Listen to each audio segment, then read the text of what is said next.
Reverend yanche tiefo na ye no mase bio bi obi ahwe bi an do mase na de esi aye fresh pa manfo ho adwira mo pa ye Ghana sikafo bi mo me won sikafo nse mu niska tokro no de nko a Shata Wale any EOCO any the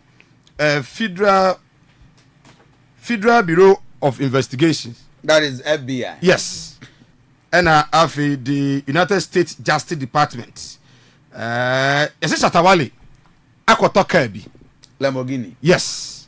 Na kana okokoto ye no watokro no de Ghana ni ba ko US na ono no se owi a enya de akwa aso okoko o se okotoka so try nti me try ba hwim no de owi a no de aba na se na Ghana for benefit do no ano bedu no mo so akoto Shata Wale akoto a o yusu ni Ghana na EOCO fo ne ko Shata Wale nchen se information ye nya ni since 2023 na ya track ya anti asikas no ba ko ho ndi abaji omo kokoduru Shata ho a mako hu kai Shata jatum ana omo se ya de ko na Shata te da bi me ye star munni me ana Yes, celebrity. me ye celebrity o the whole Ghana obi anime na kai kura na me de agye me ho sabrane ya ma obi hu se me ne despite me na ye pe you ska enti mesra mo a ma me amemfa mra na manfo hu se me di pia bonten a Nyana me drive my dear. and there any problem na momo de kwade a ani beba ho e na omo se yate ade eche na de kai baaye ade ekoche kwada be sore ya Shata Wale de haku remona chare nkrofo se Omo di tua be. omo di tua be gina no so ne na omo so da bi etuo de for more safety nti omo ko ba bia no a akoye so police no a They are authorized to carry guns.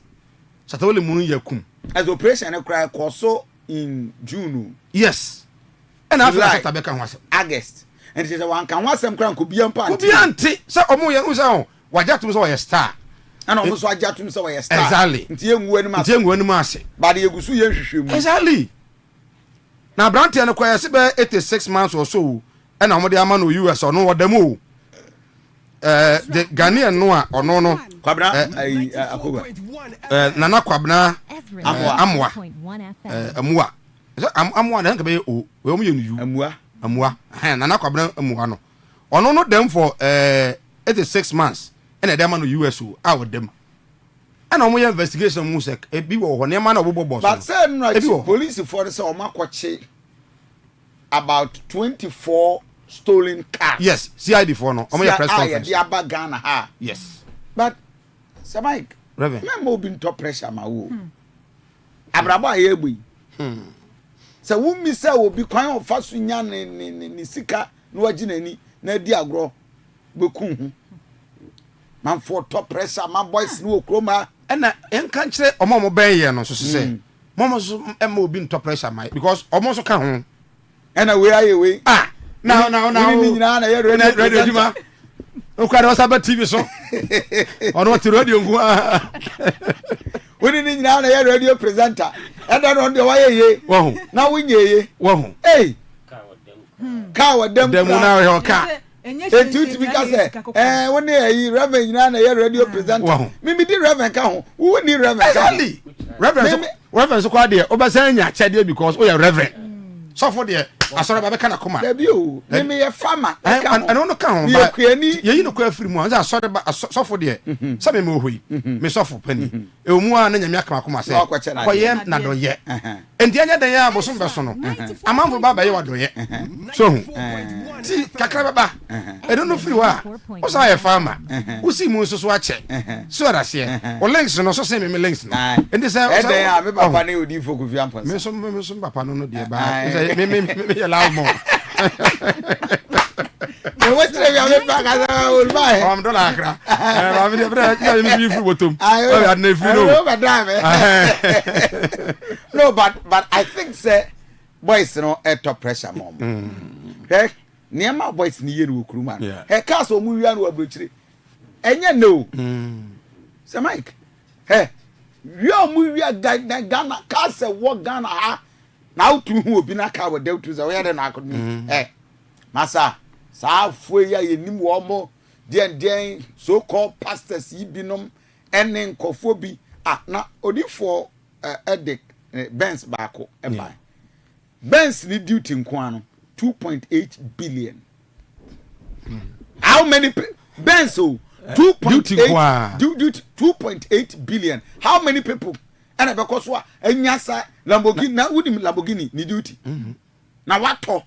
Na wayi e wo ha. Masa, me be my pressure. Man for niam omo ye ne fake life bi obu live ne. Kwan omo fa so nyoma de no. If sanka no omo ye nyina ye bo prr. Enanka ye kono pepe pete se de ye nyina ye twi fire bu ya. Kan ya kwaya nim tia omo because omo nya scan ko omo spending on kwasem e che de nka ye betima kipu no. Edi ade na e kwaso wo Ghana ha no. Munya hu hwe. Yes renya chama bi nso kura aka ho. Ono so de omo agimi. Me fa ho. Pressure na my adwe se motor mu nyina moto bedadi. Mako. Saturday, but I think it's very a needless attack and a Shata Wale. Exactly. So Lamborghini nini. Na car we crown. Say Mike. Cars we no. What driving or Ghana ha. Enye de. What driving wa hin. I say bia Ghana ha bomb penny. Ye kwan bas say. Say nyan kran kroni mu.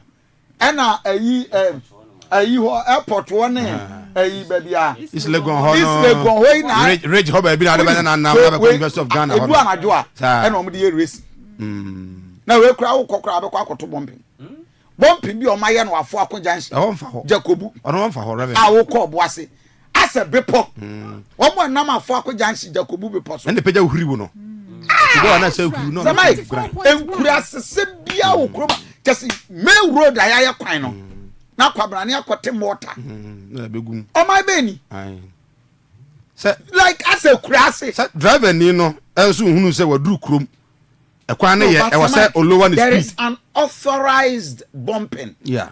I highways authority. Ye kwan wi a omo ye e wo so. Remember bi on so omo be kan omo maye o. Omo be kan. Afo ko branch akwaja kubu no. Okay. No.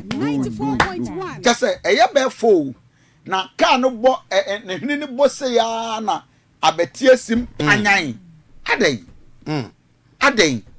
Na we reka we Lamborghini we so de na mankran o de fine Sir Mike Reverend otwi Shata no otwi o Shata no de baji ni din a o de ba no baji din pa o Shata ebinu mo de wo ka we be Kumasi a ye de si low bed so yes ni aba be yi no Kumasi no otwi kakra ye yi a na ye twi no enu kwa Kumasi kra no ka we ntimi twi no Kumasi de bed Kumasi twi afine Kumasi de bed airport ni free boy enye nrechi ya Zubaba ye a wo ye airport run about one amre bi a na eda ho udu ha e betom nti ka de fine na de kodu de chance do ade fine nti Ghana no Sir Mike sa ka we Lamborghini no ne ade we eye brochire footballers no sports for no ana me de wo hia na e kan kwase asem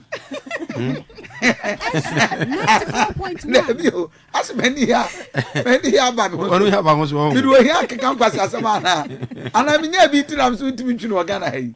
Oh, but who says but in reality, the kind of road that you crown. But Rabbi who say the was capa no the ABI and I just say Mvan say maybe or 10 of the sorry. If you are if you feel quite sorry there. A honor kwane come there sorry. Massa into your car sorry no. So now some media maybe and I pay me find Michael Ayeba. Now media now he will be me say media neighbor obi so there papa e dey amboka kudi but obi so there and there reverend that dey say yi e dey ya na obi a se bi there but obi there out me say yes wa se bi pa say na wa show ho e na fa ho so ojama fa ho kama so ojama no so benda boutique yi kama obviously we in Sundays and no that to phone catch them I say in Sundays omo na ba duma yi no Sundays no yes Sundays in Tima and to Jamal also baby attend there of far taxi yes I also fafo there be Jamal fafo your man for 400 a week 200 a day on fafo over fat tax no boom tinka land ho baba be see Dr. Mensa na just baba be wura benda boutique and na Clitony publications no mo can say Clement mo say on je for say de no jama tia okekeka no ai no mo bufu afu pa Hey, go jama e se dwa no abotre. wo se dwa no the Wasa pressure boys obu 20 20 ni 30 now over 200 150 anyway so but I think say the likes of Shata Wale num and the boys in the bragging and you will scar and you what that day you kwadi ni nyina could it also be say na ebi so ana on the onim say ekro no de oh nemu no onim say bi a onya ni cheap possibly onya de on ton price and ka original be ton ho no yeah Ezra 94.1. so enya washin ka we nya washin ka da bi we de ekro no de na wato ne ache no o de ka no unse yesen so aboka wo we so aboka pa usika kem ba be na BBC o man so watre so in fact ya wo me a me yes antwere adwuma be si na me hu bi da nim se ka nya accident a enka ka ne timi lock yeah dia lock dia therefore over Facebook page hey Jesus reverend adia no me hu bi da o Anodin. Na ni papa hye. Moto. Abeka se aponchi e yehu ne ho. na moto tintimi shima eno na wanwa no passenger wate so no ade ya chekere ni taso ana eno na wanwa no because moto de senke enya accident a ebe ye we vani say obehete ba won say ukọ area ho no a ade omo ye na hopa galam say site no omo wo illegal fuel pumps ahodo bebre ho enti bo say asemasi no o de gallon ketwa bi no ton fuel wom enti omo to a omo de si moto to won so de 1 gallon no oto 10 gallons 5 gallons na esi moto to na o de ko site pumping machines no mu yusu no ene omo chamfan no ene omo de power no ena chase operators no enti information say emisa na ba ko de na ebisi to enti no moto ni mienu no krase sa no ena eja no tom but moto no mienu crash moto mienu o na be sia yo ati ba ko de wirem ho no Reverend dey didn't do hospital no we. we de wo so ashekura hey no we nyina ro ashekura over Facebook page Ezra radio Jesus Christ this is terrible ena mienu no so teate ebeja sound da mienu no so etiem wo sa na hunu nyina aworo no da ngurem ho hwe ai moto nyese bi kwa ne tim na pa yo eja hye no amani pa me san reverend how there timi vasa I don't know make us nanka ye hu bi da nyama so a ofata kuro mu ha ke hu bi da ona ofata free ai in fact enra na menye story kwa ni na ma adwena me say bi kwa na obi na say da che omugu ho ana odi ja no odi na we dey anya sa dia egu o mo so epaja to mu say o ye ne sa na ye dey ahye moto no ba letter nya we say na eye moto ankase ne crash ye wa o da bi emperor reporter no ma me kasa na we dey an wedding reverend ade we anopai wa wontimi enhwe no fa che ye pa minim ba eya na mistake am say ade we di ompa omane pare ye this is very serious damn serious say man so one fata free ho okoji am free ho nation ono so e free ho so hu enti zaman so hono de okoji amane ofata boadimu area hono say the galam say this course no say no na man so fo bi ba hai no na mama tonton krofu nti ya so free tonton kromu a na akoda tano na akọ watreso wo hu nti watreso fo no ena ma akoye de asini in fact reverend no de jama na many boss who say na oda won na me na eni pa na da wa na sana aboda moto na chi ene wa hye santi a kire no a wo dansini ni chiche no si nipa na ahye da ho saa na me si na sade omo pira no na omo team no minim sare be betanya sound in fact na ayi Shata Wale so to no Lamborghini $150,000 $150,000 hey mama me sound no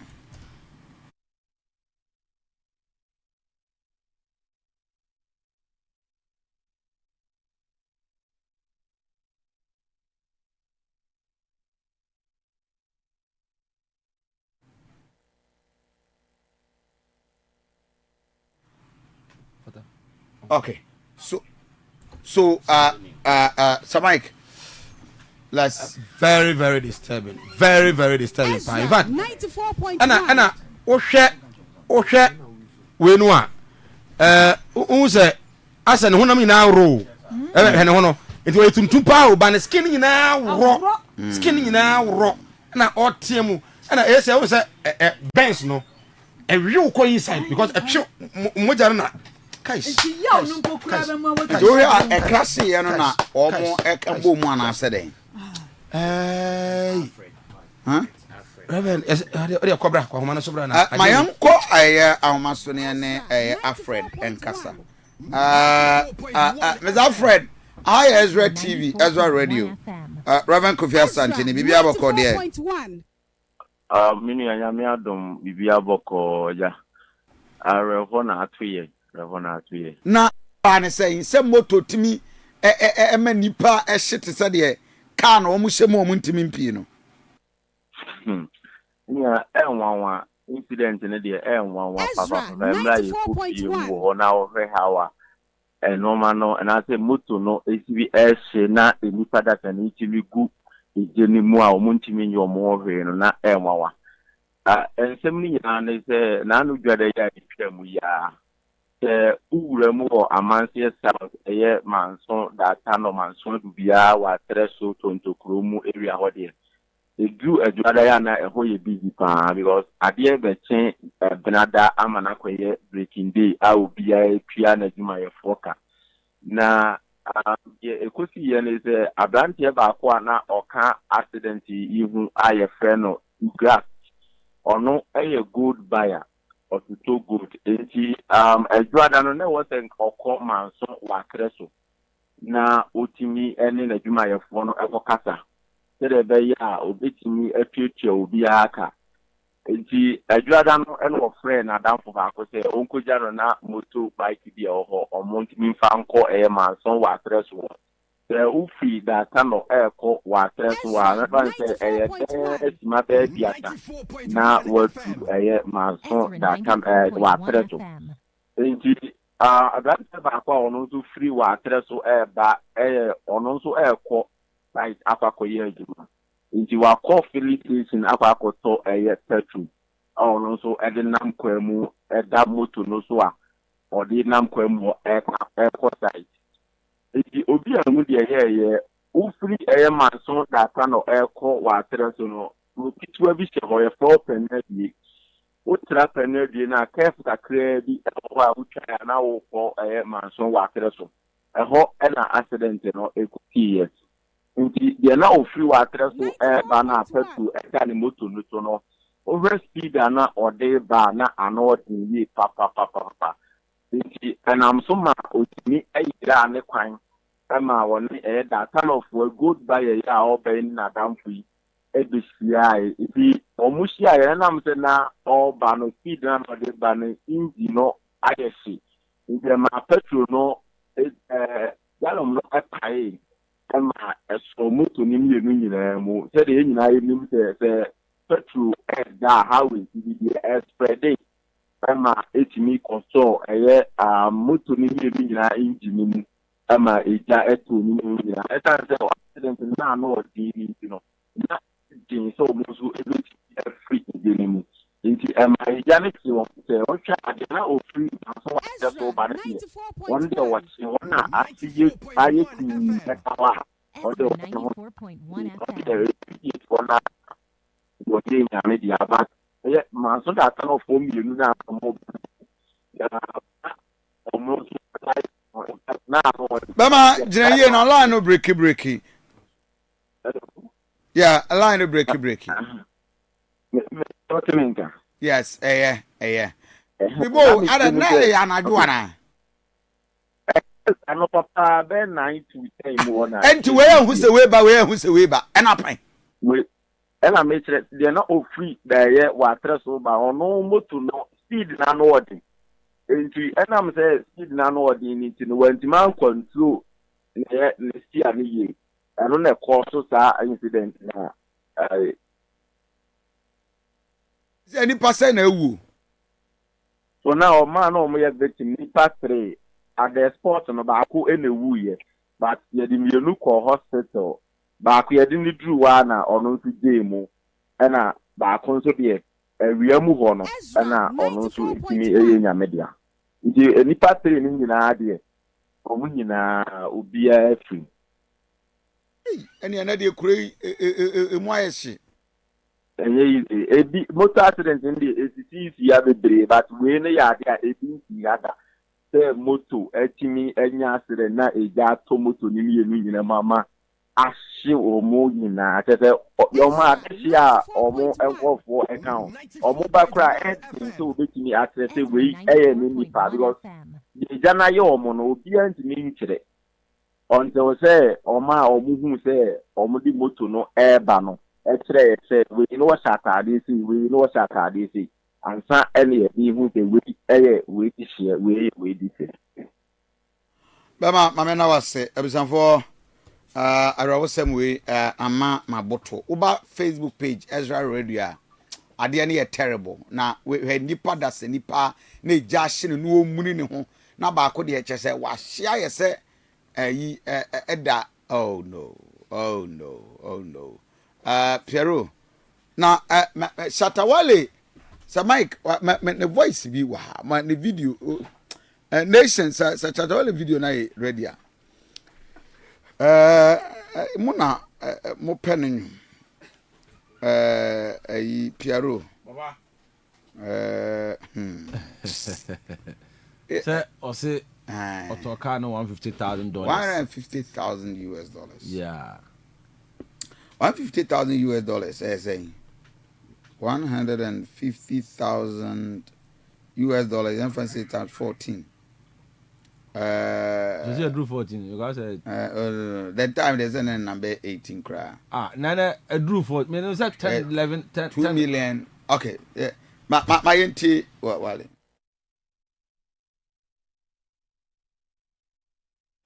Remacha, I will leave the car for you people. Don't come to my house. Eh? Don't come to my house. Make nobody say they invite me. That boy I buy new Lamborghini. My music, the way they tire. Where this country, did they do me for here? One day, me too I go wake up, Me too I go wake up. And we go chop president for this country. One day. Oh. After this matter, Remacha, after this matter, I'll leave this matter for you. Don't even try and say you invite me. Like, but I go be Yama for Ghana. Because this kind of matter, where they talk about, and you did.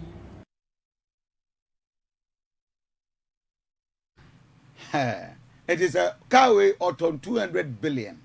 201 billion. Billion. yeah so eno cry over dollar no 14 They are not talking ni ye mai.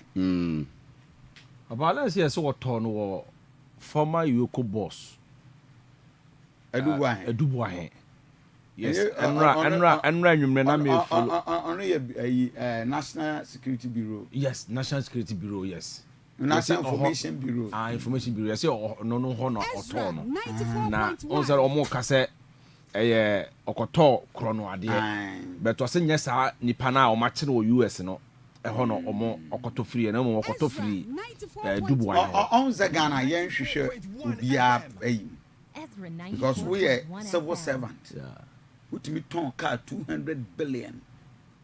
Emma somebody. And nobody is investigating you. This are buying for France. And Sanya, I mean, this is dangerous. I don't know me tell me say Dr. Mahmoud Baumia Amma 60 billion for campaign. And nobody is investigating anybody. Say a donation and a man for them go politics there, man for donated the other. yeah Because as a former vice president in any serious country who resists Ghana, they will question you. so unless a Canadian suma 40 billion Yes. Scout Chrome how say on say eno nti kra na chama untumi na ne bail ade na edene because kana na da so no okopage abape be investigate you yeah Anyway, enti na Shata no ti Shata o iskasa na be watching the TV this local watching. Shata will scout on the American eno na of e kan say even the autumn no cry investigating the ono so this scan ekoto must be investigated because enyum to onko a e dey ebiem 200 billion one car. Apart from that, all cars are good if you Chroma I funny you. I was saying you could ready in if you on yes now or patch out. W I didn't June. In June, to one and the Babette fitting the to and Ransana. Okay, okay. And they don't happen in June. You tell EOCO statement that they happen in June. That my any secret. Yes, they went and I can't call on one power much. And to tell my no but Mahama Pepana Mahama president to be Niana. Senator and the president Gaka for our friend near Maniska. I see. Anyway, Kotoko ne peja. Kotoko du bia me je ka. Ye ba sa e to yi nkakra ye tutua ya de. Ndiko koso na to ma yen. Ti ye beda ye ti fo nyina asante Kotoko. Onto aso na ya ye de. Tim bia nka de. Papa house nsu kuki o. Krache. Ya wie Kotoko. Na me adom Kotoko apeja. Mo me nto aso. Jordan bia ni asemu fie bio. Jordi Alba direct. He's looking for Messi, who settles. Messi trying to cut inside, still there.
Ezra 94.1 FM so Ezra television or digital no satellite TV no live also enti ubenya biahwe enso hot na fei wawram social media Facebook Ezra radio like page no na share na foforo enya binhwe na fei uwia o comment no o de ato ase ne akan ne kama enso atimi adiama no nso abo apa ho sima edu ensia 16 after 7 in the next 30 minutes ayagudie mu nsem na yede brewo anuanu mieru yatana say darling boy Piero aje adwa from St Jude Mr. Kowa Little King the latest intelligence so beje adwa na afi ewie fie na anonso ediamno ne nsem ni na etumi ede abro odro blinks na a produce ene anopay MC afoni na badwuma na afi opani George anonso etia oboa na afi anonso etime piapia voices no atum enso etimi diamaye ntino ye ko na ensam a yaboaboa no ewo fie local transfers local clubs no omo ho nsem na no ye de ni na enso be bro ye wia na ye diamno ne de no enso etimi asoso Ezra de tia so nie of akofia santia mesima aduasa se ye mfa mesomo ewa agudie mu nsem ntu aye krado a ma ye nhya se ntentem na ye ni nkomo as usual ye be hyase e de free the championship of African Nations Chan 2024 ekoso ewo Tanzania Uganda Kenya na Enra Games no etoaso na de tiene so man din any Congo Brazzaville omutenase omuhye baako ema Sudan enso ehye baako Go James Kwasiapia ɛne Sudan for no ɛne take lead na Brente Musa Ali Hussein wano ɛne nya goal no de ma Sudan ɛna afi game no ɛba bɛpɔn kra na kasima ne bɛ 9 ɛna Brente Kali e Congo Landu wano ɛteka ɛde ma Congo Brazzaville yewie ye na game no ɛnso ɛyɛ 1-1 draw na nwumera no nonum ɛna the big match of the day and also etodwa ɛno ɛyɛ ɔman din ɛne Senegal amone Nigeria ɛna boy yewie game no na Brente a yedini Christian Gomis ni goal no enough to secure all the 3 maximum points no de ama Senegal nti yewie game na Senegal 1 Nigeria 0 and also game a etodwa enso ewo ho na mepache na ye start second round of matches no enso ewo group stages no na de tia ne say amani dini Burkina Faso amone Central African Republic omo na ebebo eno 2 p.m. na fe odo ani chema anwumere no num 5 p.m. Angola and so any Kenya the host nation and so at your boy no and the games outdoor and also etimi atodwa and so a championship of African nations no and so na me patcho yemfio na yenko piemodro mame referee retired George Seja opinion na ye Referees Association of Ghana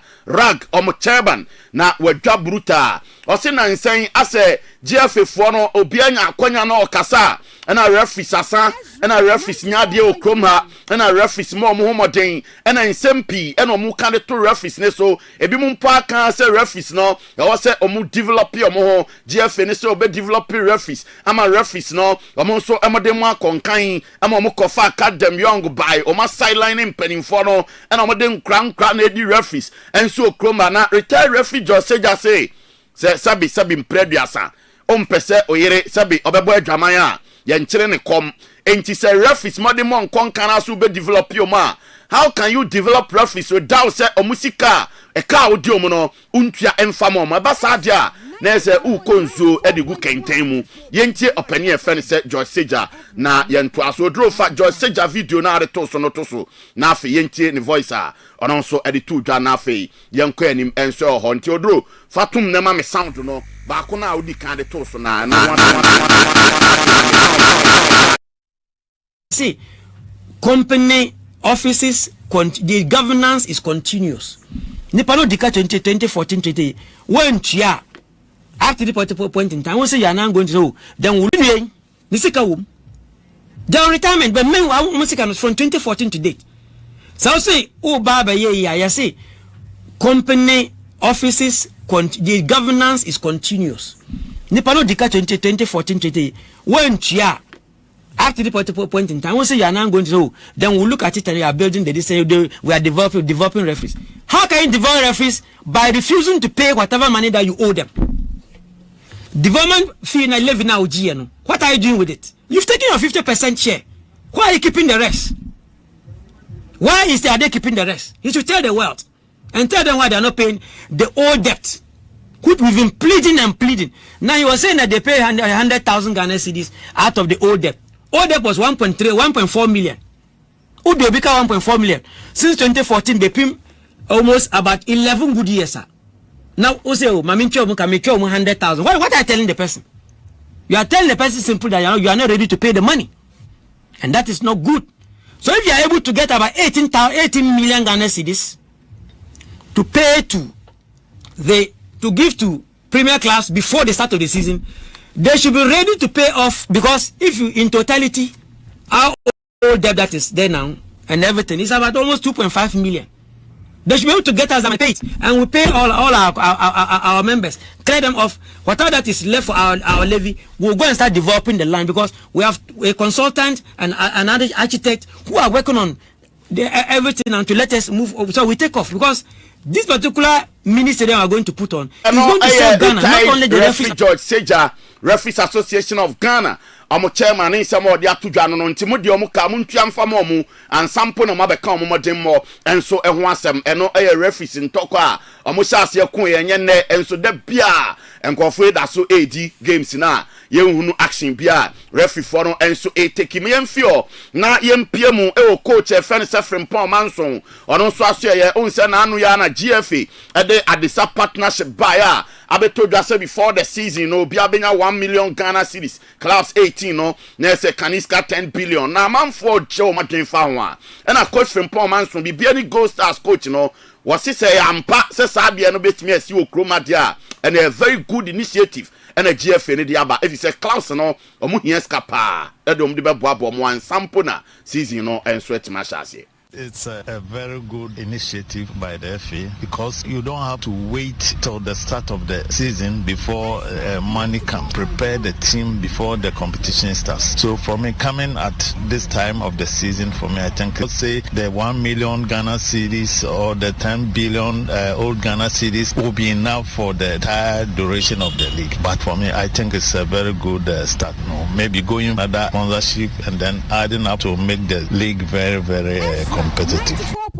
Okay, enti eno aye coach friends Frimpong Manson of Bibiani Gold Stars but also ensem on the sub partnership no and also ehono no na yemfio na yenko Emmanuel Ajimabedu wano aye former Blasters player na Black Queens nsem na Ajimabedu so de na no atum o se hwe asede mu odin pa o ba bia yemfama the Ghana Football Association if say o ma start ya o develop women football through your money league your born wo kroma na no na enya impact Black Queen so omo so etimi akwaje bronze e dia ba kroma no enti GFA for no e na Ajimabedu o dia basketball de emom. We are getting there as well, and that's the work of the FA as well. You know, when things are going well and they are doing well, we need to appreciate them and let the world know that yes, this is what everybody is expecting and things are going on well. So it's the work of the FA. They have already put in a lot of effort since last year or last 2 years to the women's premier, and you can see it's manifesting into somewhere. You could see everything is going on well. So the women league is vested into the Black Queens as well. So this is exactly the kind of things we want to see every time, and they can do it well. They need everybody's effort on board so that they can get to where we are, and we need to commend them for such a great thing they have done. For the women, they have done a great job. 9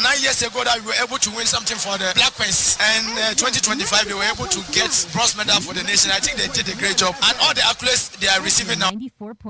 Okay, enti eno aye Emmanuel Ajimabedu Ajingo Bebeto wono so nsema ode atodwa guso etie agudie mu nsemo Ezra adechia no so live on 94.1 FM Ezra television Ezra radio on Facebook nenti o join in abia obenya bia tie enya bia hye no na ebeka cheo se openia friend Charles Kobla Akono Sika Akono former coach edema Ghana Black Stars Asante Koroko House of Folk Ashanti Gold and afi other clubs are so aye adwuma me pacha obobo kwa ni dine go mahia appointed on ewo Kenya as their new head coach na me pacha officially openino was starting adwuma enti CK Akono ena edao screens ne so no joining na also ehwe openino ena also ene go mahia started training na he said the Kenya Premier League no omo be experience on also tactics or the be on board enti CK Akono officially was starting adwuma adwuma as head coach of Goma here ewo Kenya amo Premier League amo so ebebo no ma minko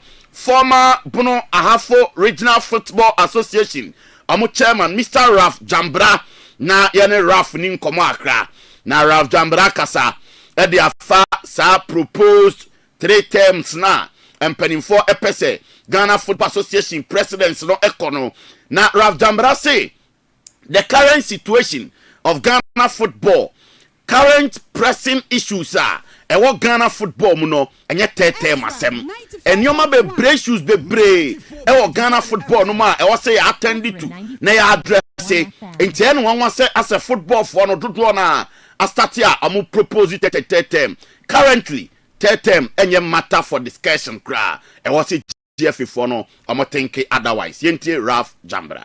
Issues confronting Ghana football at the moment is not an extension of tenure of office. We've got great issues that we've got to be dealing with at this material moment in time. Issues about perception of, people and allegedly engaged in betting. Interest that the public, have the football association, the bad image of the football association, how we can get, refereeing well, how we can get revenue into, can make so much money. These are the issues. Grassroots football, these are the issues at this material moment in time. I didn't say that a second vice chair of the Ghana Football Association must be a woman before you can empower women's football. The extension of time is to align with FIFA. At FIFA level, there's no such arrangement. At CAF level, there's no such arrangement.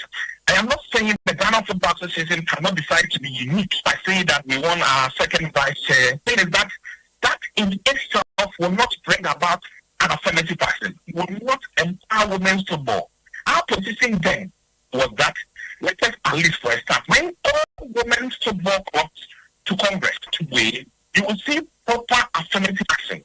Okay, ain't Ralph Jambra or no a former Bonahafo Regional Football Association chairman, and I also didn't drink about after the proposed third term for the president of Ghana Football Association, and also Mamin Korea or Homo Cup, na Piero Mlana Fia, Yabetwaso Ewa Manone, Odro prepare more cup promo video to Mami, na fe Enchebia 17th of August, ya Homo Cup no e basso, na no a house of folk. And a Pando Heart of Lions. Now promo video no and also Ababe Toja. Na fiya ya metwaso.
Bese manche Homo Peace Charity Cup no and also a promotion kaka na organizers no the odoma no Mr. Enim Ado na odenhyehyaya ba on the match day no dia and a bekoso and so Homo Cup nasi NY omo kan yan yes you come on no work no be work against omo advocating for say youth in Bejano and no majo afeso no on the 17th omo bus stadium they be use for all the youth development agenda and also the agenda against the use of substance abuse you kick off from 5:30 yes say per se kick off time will be abenya time abeden abehwebi na you ready see NNS be kasane etime use flat lines because say flat lines near Juma and there's a game 3 o'clock at premiership you intensive na you charge no and be so my teams new na fe any big musicians so can anyam ya don't be able to come. That is a course getting razor on the day. That is British High Commission in Manchester. 11 legends Super Bowl another. Okay, 80 on the day. And Yoma Ebekoso and so our Crash Sports Stadium no and Mr. Nimado organizer and so at Diabano. Nti young fancia na Piero Emra. You pay Ebetwaso ewa manone at the amount. Opening sir Bibiaboko. Good. Homo Cup on the ebe come up. Oh yes. Okay. Heart of Lions ne House of Folk. Ebebaso. Na no na me monitor Bashir Hayford ni preparation na oye. Okay. And House of Folk so. Bashir Hayford against Didi Dramani. Master tactician. Yes. A purely tactical game. Because Bashir Hayford na no na me monitor ho ano mo say my physique no awie afena obetro tactics. Okay. House of Folk so awie ye beba ho. Okay. O ti ase e be de bruta enti yes e be de pa Jude me anto so kakra na me de preparation a eye clubs no eye any signings a omo eye na mom no yanko oboase asokwa na yanko ya adwuma kakra ewo ho ni nyina ne se astroturfs a abandada na otwam no oye edem ama omo no enei waye bi na aban ne sesaye no ase eya anwe ne se ewo aboase asokwa na ase eho no efu pa nya asam ketwa ama aya ntemwofo no oya unya one row bia na otwea ukodi ugoba utimi ko jawo nan ewo ho omde ho aye janan bia nya asam keto akra ntie nei me pato unit committee a chairman ya fe no CK Akono etimi akasa ɛde afa ho ɛwɔ enema me pacho omo ya no ɛyɛ astrotef no so yentie no na ye ba ya ba be ka de ɛto aso no ya kwaso ye sɛ contractor no ɔyɛ na ɔyɛ wie na na change of government by change of government by no DC petro afri nyanya DC ti mesre sɛ ɔmampani bɛma nani akɔ ho ɛno na bɛma maburu no a ɔmo ha ɔmo ni adwuma ya ɔmo no trust me ad na de no ɔmo do ɔmo ni ahwɛ ha asesi a ɔmo dije ɔmo na ne ade gu ha ma krebus ɛde hyehyɛ for light no mu na ɔmo atwetwe nti ɛbɛsrɛ sɛ ɔmo ma ɔmo ani nkɔ ho na ntɛmpe ya ɔmo ma medina so nyama kuro no enya no fa ho de sɛ na bɛyɛ mɛma nso bɛyɛ baabi agye agorɔ ma saa suban wɔ ɔmo ho dan no ɔmo agyae sisi ɛdɛn ɛna wɔka contract no ɛyɛ unit committee chairman CK Akono ɛna mote ne nka sɛ abandada ne twa mu no ɛna afi ayɛ astrotef no anwe ne sia enei ahwɛ akɔgyina akora bomote betimi aka opa ma nneɛma ɛnso etimi akɔ akyew ɛnso ɛde ama yɛnkɔ yanim na yɛnkɔ House of Folk asoyɛ obaka ya meka kyerɛ na ɔtwa wieyɛ anasa last week na meka kyerɛ sɛ ɛnɛ yɛde mrantia no akogu Teshi military camp ɛnɛ Jordan ɔyɛ physical instructor no ana physical coach no ɛtwe mrantia no mu nsuo pa na ɛnora ɛna ɔmu wie ɛyɛ physique no ɛyɛ this week ya nipacho head coach Masoud Didi Dramani overhwɛ pictures na ɛna videos na odro wadama betimi ɛde atoso ɛde amaye ɛtwagu ye papa ɛnyɛ asɛmketo Jordan ɛtwe mrantia no mu nsuo ye papa week we mu ɛyɛ mepacho tactics ɛna coach Masoud Didi Dramani ebetimi ɛde akyerɛ ɔmo ahead of ɛyɛ Sizia ebem anase homework cap ene eba so no nti yentie feeling ni kakra enso ewo eye screen so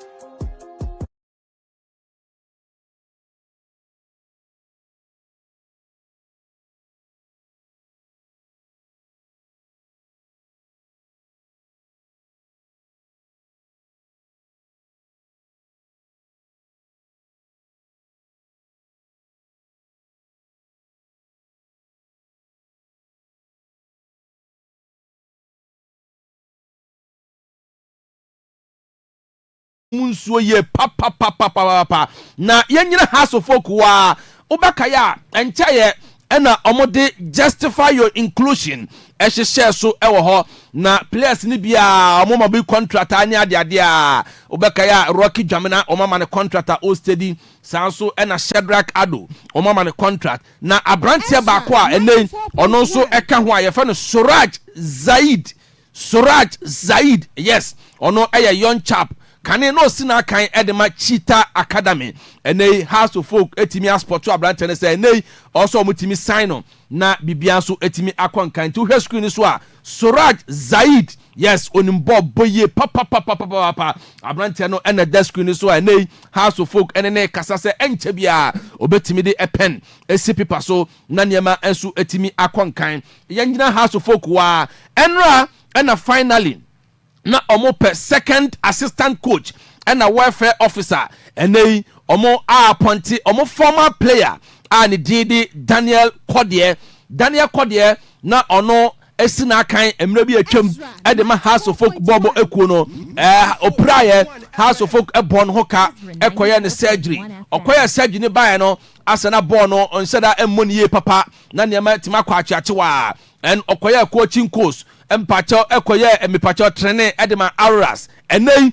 coach Masoud Didi Dramani etimi apromono se enei omna emeye second assistant coach from House of Folk bobo no nti Daniel Kodie na hweski ni so a owo mfimfini na enei coach Didi Dramani eche no kwanya obefa so a enema betimi akwankan enso ewo House of Folk bobo no eno so ne nsema efiri ho ede eba House of Folk yanko yanin na afa me pachaw bibia ni Gold Stars Nyankopon adoma ene 3 p.m.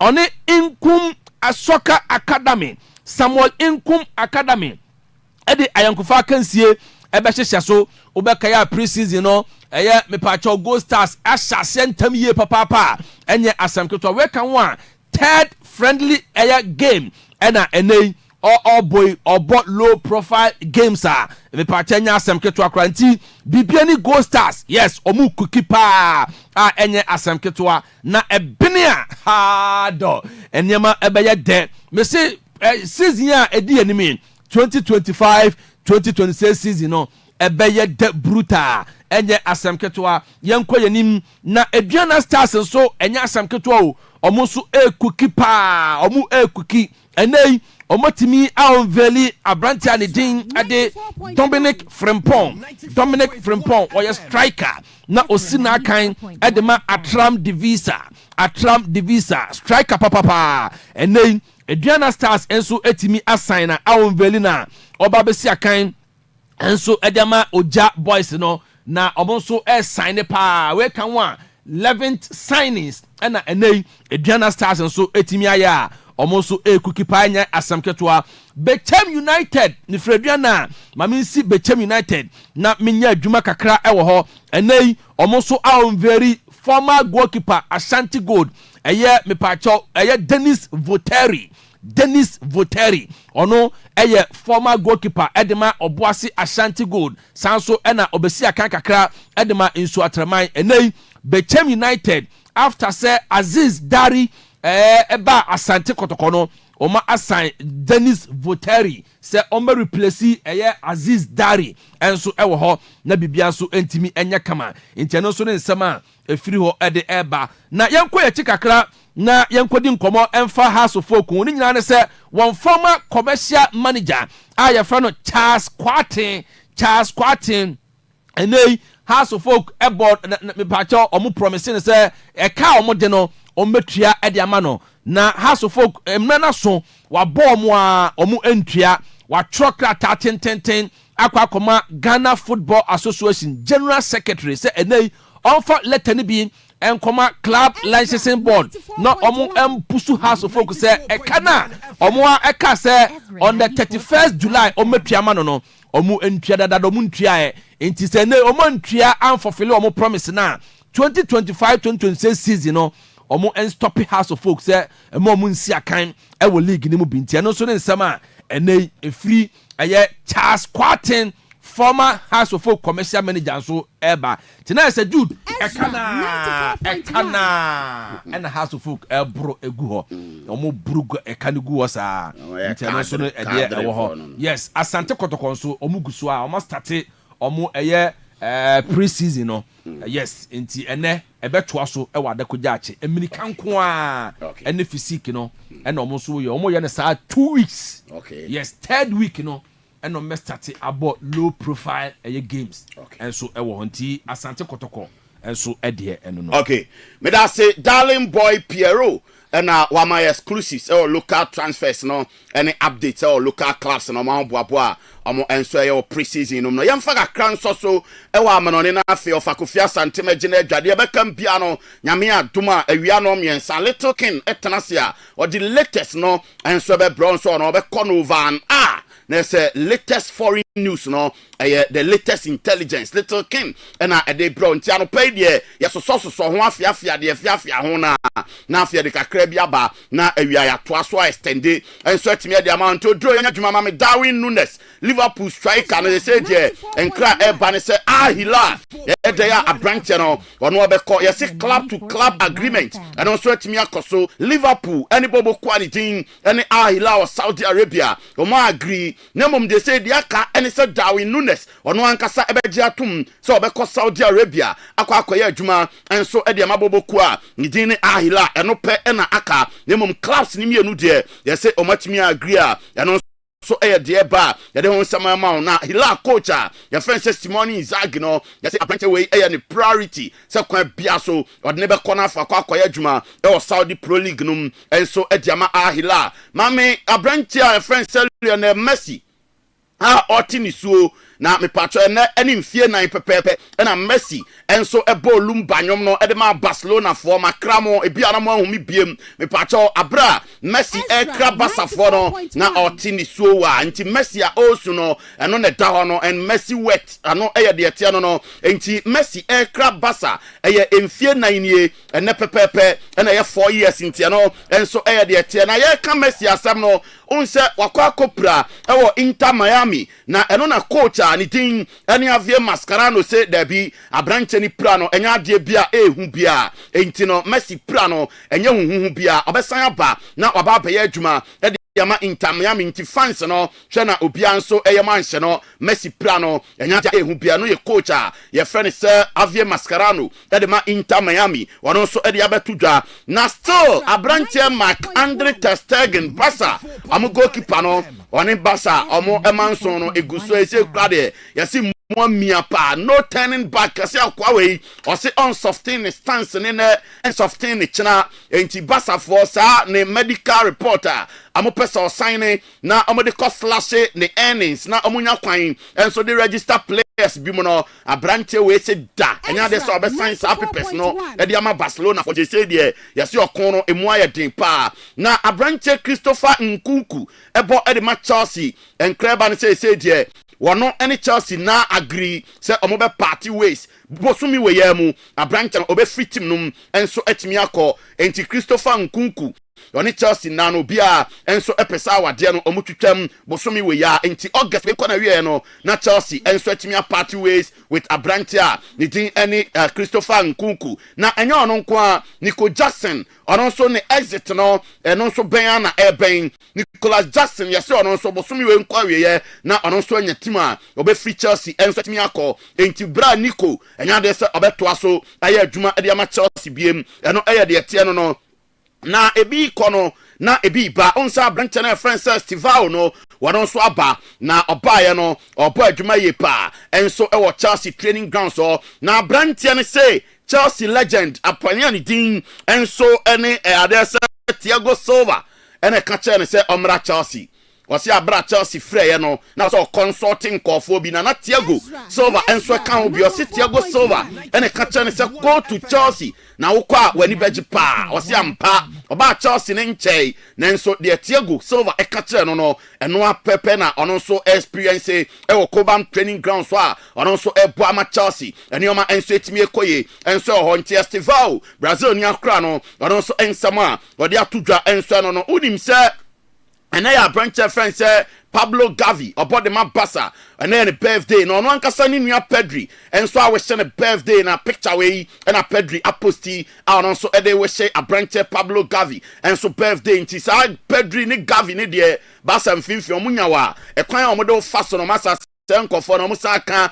e dressing room hopa and also air the tia they don't some and sweet me ma na you say last season Lamine Yamal abrantia no you say against Real Madrid nkwano or you involved in 5-goal contribution na you say o she bi na o ma bi mo so pass mo she timani din any Real Madrid you say last season kwa e wo El Clasico so mo boy no abrantia we involved in 5 goals against Real Madrid and no you Lamine Yamal and also e dia you don't some and me to him near come Madrid the one some no and Kreba and some Madrid top officials no akata Xabi Alonso say amato puno Madrid and sign player bia this season some away Madrid enko sign obia enti we agent and say we player no adwen you say bia Madrid ba be frewa to adwenim yeso makacha Xabi Alonso coach no ama no so atiase they say the Madrid omo enye signing bia and also the tie na say Carlo Ancelotti akan yes e the atre Neymar say 2026 this World Cup no say Neymar ya fit nkwadia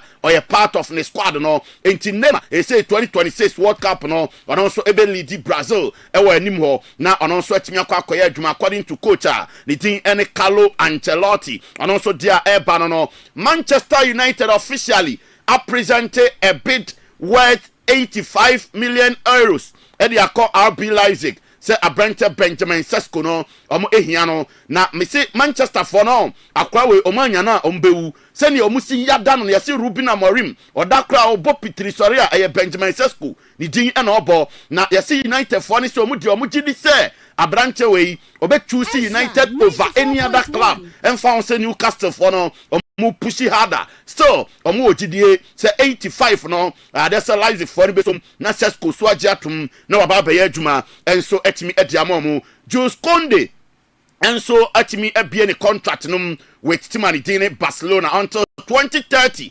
abrante no etna na waye adwuma enso ediama FC Barcelona nti Basafo no aha boy yawnom na afi Franco Naro mo ne Barcelona foni na Jules Conde otna na afi waye adwuma enso etimi ediama mo Luka Modric ni day one ewo AC Milan say Luka de sani Milan fo ni si yada no enya asem keto akwa AC Milan fo se omo history mu no ya baby bewu a na eso eno ano mu dinam enti se wadwen o se Luka Modric anyini enti AC Milan o ntimi mo amo se to adwene yesi akwa na ni giage pantu join a picture no na da ho no day one ewo AC Milan Luka Modric ena o smile a o stress sa na se ni gye nko a ena ono nsuo ma eno eye de tie emera na so on enti my fancy apero na fe odo birthday ba ku bi yes ti free o yes na minti free o na we ba chaw okay say 94.1 yes happy birthday EOCO ediama Reverend George Asante Coleman. Yes, ono sofu penyina oda Royal Cross of Christ Ministry, Rehoboth Temple, atwatwade. Na last month no, ne yire edi ni birthday, and at this month ono so edi ni birthday. Nti baba Nyankopon nya okasepa na bibia so enya kama. Yes, happy birthday. Mate, Piero yedase. Nyame aduma 3 to 6. The only late afternoon sports show ewo Ghana and beyond ebeba your friend Ezra Sports Drive. Little King be dia nimu na ye na ya territory na afi de ensem papa na bro. Nti say de ye sorry na Ofakofi Asante ene abedwafo abeto aso yakram.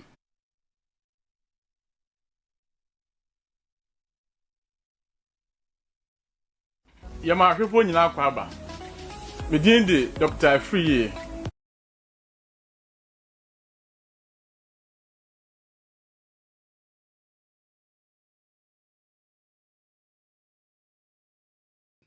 yantia tiefo na ye no mase bio be obi ahwe bia na do mase na de esi aye fresh pa manfo ho adwire mo pa ye Ghana sikafo bi mo me ho sikafo so mu nisika tokro no de nko a Shata Wale any EOCO any the Federal Bureau of Investigations, that is FBI. Yes. And afi the United States Justice Department. Yes, Shata Wale akotoka bi Lamborghini. Yes. Na kana kokoto ye no. Watokro no de Ghana ni ba ko US. Na ono no se owia enya de akwa aso kokko se kokotoka so try. Nti me try ba hwim no de owia no de aba. Na se na Ghana for bani for do no ano. Beduru no mo so akoto. Shata Wale akoto a wo yusu ni Ghana. Na EOCO fo no ko Shata Wale nchen se information ya nyani since 2023 na ya track ya anti esikas no ba ko ho ndia baji omo kokoduru Shata hwa mako hu kai Shata jatum ana omo se ya de ko Shata te da bi me ya star munni me ana ya celebrity me ya celebrity o the whole Ghana obi anime na kai kura na me de agye me hosabrane ya ma obi ahu se me ne despite me na epe you wiska enti mesra mo amame amemfa mra na manfo hu se me di pia bonten a nya na me drive ma de and de enye problem na mo de kwade a eni beba ho ena mo se yate ade eche na de kai baaye ade kwache kwada be sore ya Shata Wale de haku remona chane nkrofo se omo di tua be gina no so ne na mo so da bi etuo de for more safety nti omo ko ba bia no a akwese so operation no a they are authorized to carry guns. Shata Wale munu yakum as operation e cry so in June. Yes.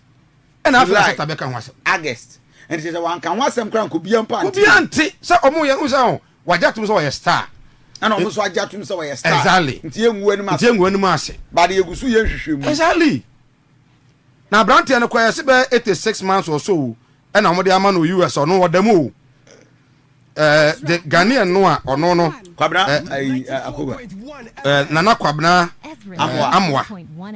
amwa amwa na nkabe o we omo ye no amwa nana kwabna amwa no ono no dem for 86 months and dem no US o a wodam and omo ye investigation mu sek e bi wo ho ne ma na obobo but say no police for say o makoche about 24 stolen cars. Yes, CID for no. Omo ye press conference. Yeah, Ghana ha. Yes. But Sir Mike. Reverend. Me obi ntɔ pressure ma wo. Abraba ye gbe. Sɛ wo mi sɛ obi kwan ofa so nya ne sika na wagi nani na di agro beku hu. Man for top pressure man boys no kroma. Ɛna enka nkyerɛ ɔmo bɛn yɛ no so sɛ. Momo so mo obi ntɔ pressure mai because ɔmo so ka ho. Ɛna we aye we. Now. Ni nyina na ye radio juma. O kwa do saba TV so. Ono ti radio ngu. Woni ni nyina na ye radio presenter. Ɛda no de wa ye. Wo. Na wo nyeye. Wo. Hey. Ka wa dem. Dem na ho ka. Etu bi ka se. Woni ayi Reverend nyina na ye radio presenter. Mi di Reverend ka ho. Wo ni Reverend ka. Reverend so kwa de obasan nya kyade because o ya Reverend.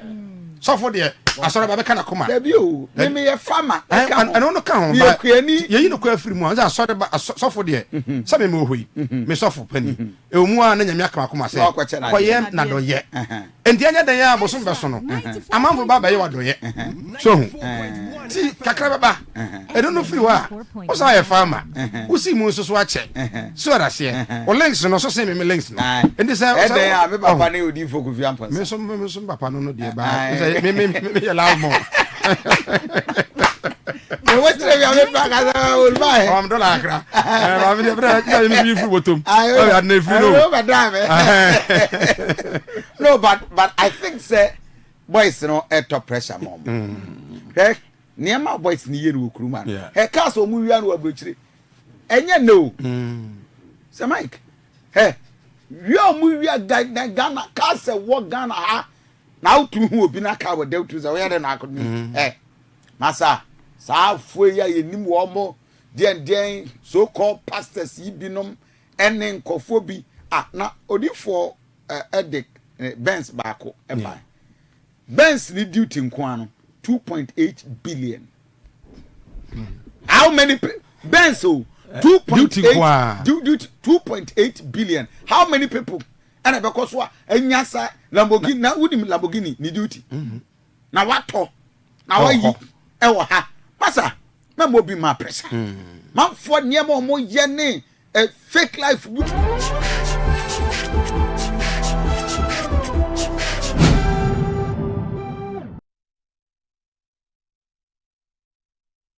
Watenase aduana ba Kofi Asante anin bema wonsinsuo mansa na waham kotopumpuni a woda ya ma boada ncham de ho santra kopu bunumu popochichi a wofrinsu ase beka so woda ncham awu a yenyi wachinyie kankan ntamantu kodu ya baka nkama yankari uni ya hu muduro wonya bema wote tatatata na odimirika ekoto tata ne tete wa wosi afiri tete bekun a waji udin wa akono Kofi se wo kɔ ba bia ma ade nchi wanimu o ne bia no anankane ni bi da kwam anopa bosu agugu no so ama ni trimu aye ni nya edua na de hia wotuja etiketu eso da ye kese odoto kese a wase wanyunu abodwese na yemfam fimfim hunahuna wo de omanfo kukuru ye a wantumi no wotimi kukuru ye nanso e ba se ye kukuru wa ankasa no ye ntumi ye no ti ye de kroyi mu nsam hye wa no se ka kire ye enne waka ma akoma atoye mu ne ye se de onimu to no ono ne ye de ni gina tono no anu o kura ne se kosua dandan ne sabofra kuma ne kusa ne sabode a ye de atuja so Kofi kasa. Right, Ghana, am I watching my own papa live on Ezra TV, Ezra Radio, midi the Reverend Daniel Kofi Asante, no bit from Edianaba, Kofi Asante, and of course we are ready to go. So Mike, a lot of issues are happening. Yes, Papa. There were statements from a group of transport unions. Yes. Say Yatoka Cynthia Dim. Then the GPRT and other union Babeka say Nyanokre. Yes. Beyond that, the MPP candidate upon Swakwa reforms and several others. Yes, Sokobine Wood Village. Yes. They were here. Yes. We saw them. Yes. We conquered. Yes. Almost saying. Yes. Reverend Enra and Sokobine Wood Village for our mobile fear. A phrase say, better hands on Mokaya. In fact, men can't find 2 1 year, but on my press conference, media house a call here, Ebrobe 11. But at the end of the day, we say some better than have a car, you know. The 7 no agate resource. Ama enkane sika nanka almost a job 4,000 waha.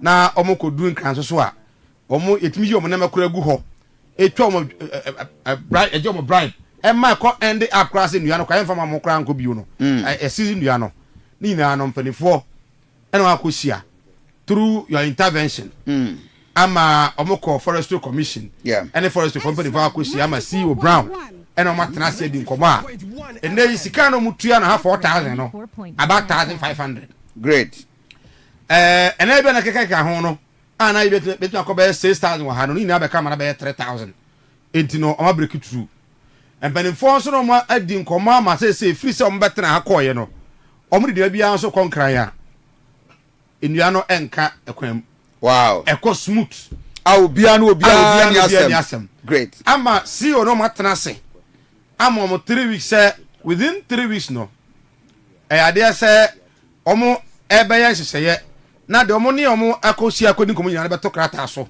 na be official se de be ya de sie no ebi NCBO MC asokoma videos no ho mo fa videos no my ntianra na omo anto monum tu tiano ya sabaso de ene de omo betra ha be kan e na omo kan me se o kan se wo no ukotwa se wo ma wo se dey wo se si wo te asem no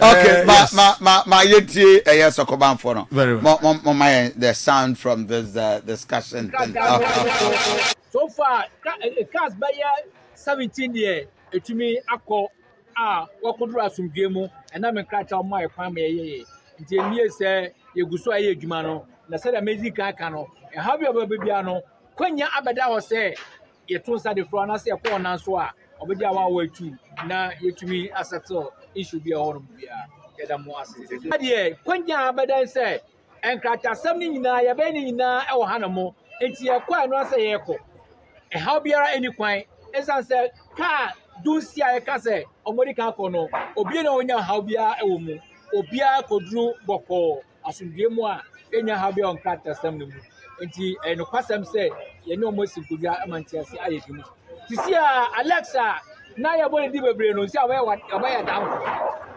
down for na tena se edi komo ayi bi o se ye enu nti Alexa si o nye tanfo o ye down for na mo ma ehu ye se enoma bi na ma o ye isa ana se the dwuma na o ye na on tie ni mo ase ba si a ye nyina ya tie ho ase a edwuma no ekoso nti obi aye obi atamfo ya ye edwuma de aso o my Ghana no my Ghana etumi akoni ni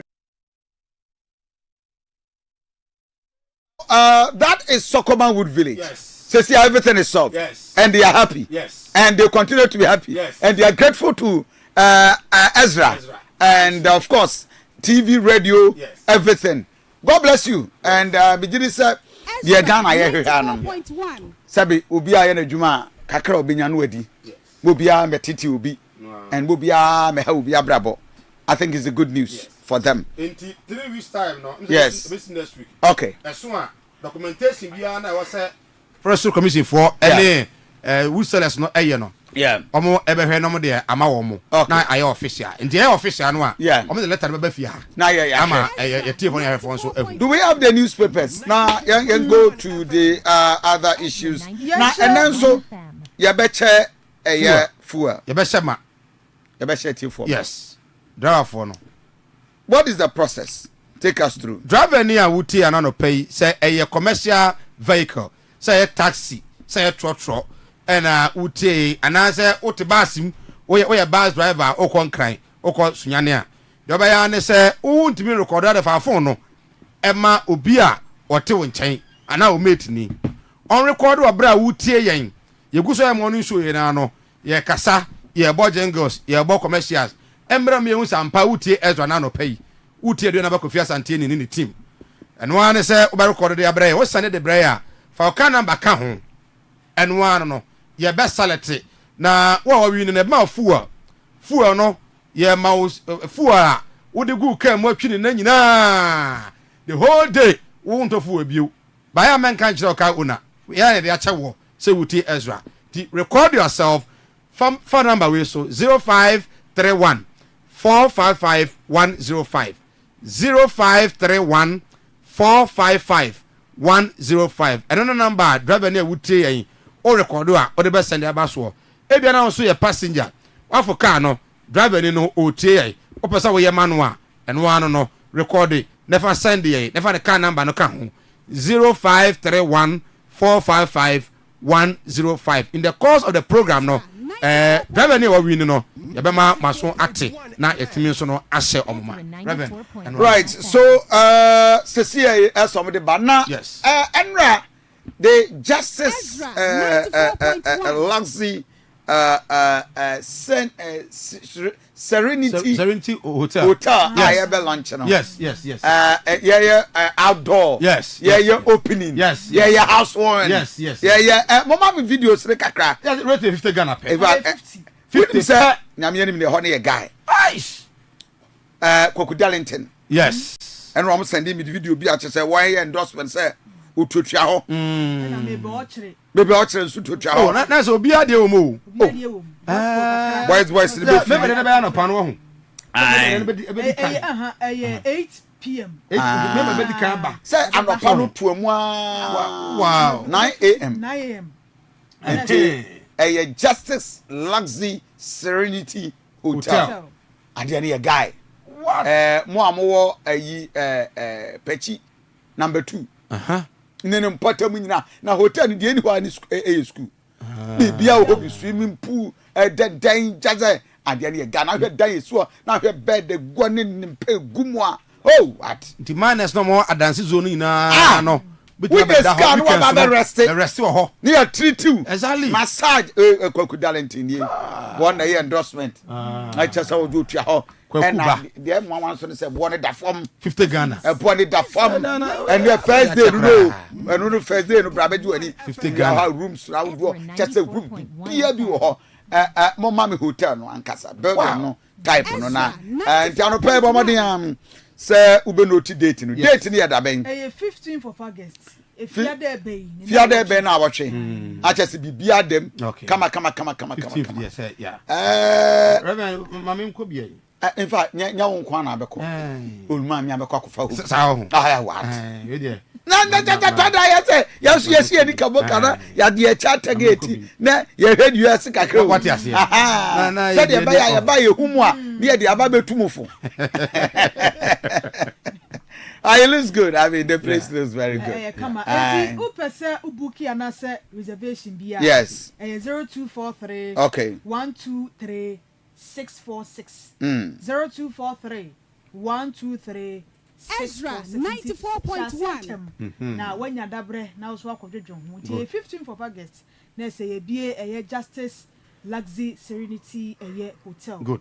But Gombe so say ankan kire say yare ne de beba wada we kura no nsa da nyesa enya den ya no aye bia de ewudie de wonom no yare betumi aba yare ba hia doctor betumi aboa wo na wayi yare no fi dupaduanum e de ama wo na egwambe na me kanfo de ama wo homeopathic treatment afi herbal treatment na wodo nyina no ye bi wo ho laboratory service ahodo enso e wo ho na afi ye wo ultrasound scan machine ye no so ye de ehwe oni paduanum na yetumi enso eyi edi efri ho yare bia efri ho de ama wo ye massaging physiotherapy afi spiritual counseling dietary counseling na so ye bi oya so ye say or hypertension or diabetes or typhoid fever na opese ye boa wabra na enyimfiri so emfa ma wo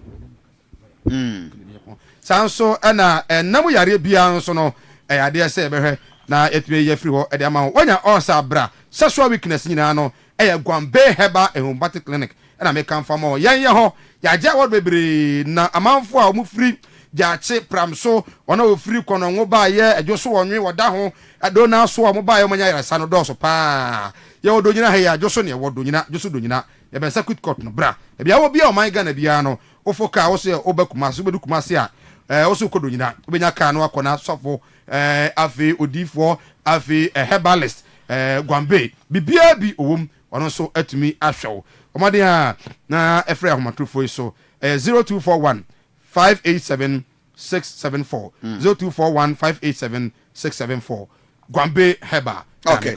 So you hear the newspapers Daily Guide and Medesha here. Na NPP amanyoko no nipa mienu omayi omuti a omopeso mutu franka wo se forms no busumi ya mukura anasa busumi etwam na omu bi etumu na make say Kennedy akompre ko Japan ni foni da ha na onmonyafo kwa bina je Japan so omu mienu akwa akwa wo mu fo 94.1 After for now, the omienu nkwa. Kwa bina je Japan okofa form say 100,000 Yes.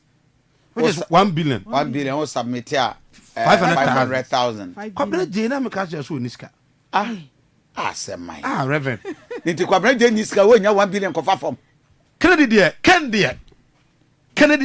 Na dia say na kan say. Oh tie me Anti de Kennedy Japan there wo ye engineer oh obi a wabo brabo mu 21 billion da wo dia say ne minim there kwa bina ka mate o kwa je enti na make no ka je so ni 1 billion. so obi na ebo no de ya na fine say bia no o aboafo unim say bi kwa ti mejeje kotua nti e bia saa biem na akoso baja ade ase obi na tuama no ho ba kin so akofa Kennedy Japan akofa form so no na in fact enra na me hwa hoɔden a ken krɔfoɔ no de kɔfa form so no a o na efe o sɛ jo gate nyan kɔfa ba ken ahoɔden a de kɔfa form so na doctor Educhum so kɔfa na efe pa kwan kɔfa Educhum oh ba kɔfa sɛ we na yɛ kan si obi akɔbie but end of the day no ebi be di kan na ebi awe what does here yes nya dan ya say between family family na ekọ contest I do dem ate say say dwamfo ma no ne delegate ni so mbekọ akọfa why dey no adutwum sa no mo ye baakui the last lessons o mo ye baako dwamfo ma duro bi na famfu dwamfo ma mo nto aba o mo ye delegate okay delegate so mbekọ akọfa ma delegate no we o mo kofa ma kele de mo ye delegate say delegate pa na kofa ma say tram guy delegate for so ama dutwum Kennedy akofa form so ma kofa ma no but I think Kennedy already now wa position oh yes obi anim say ono no also center kwa nipa miru na konta kwa na ono no kofa no say Ghana Emma no onya 8 years yes adwuma kwa me nkroma ye no obeya achen yes that is what Kennedy Japan is saying. Kennedy asoma waka no I disagree with him. Say kwa me nkroma wo Robert Tuska Kennedy o metuska obeya asene no kwa me nkroma Ghana opportunities ne kwan ofa so any environment no wo mu a odi ye development e unprecedented o ade no meji utum de ba de pa me nu o e Ken Baumia na me amofa e ba be ka ho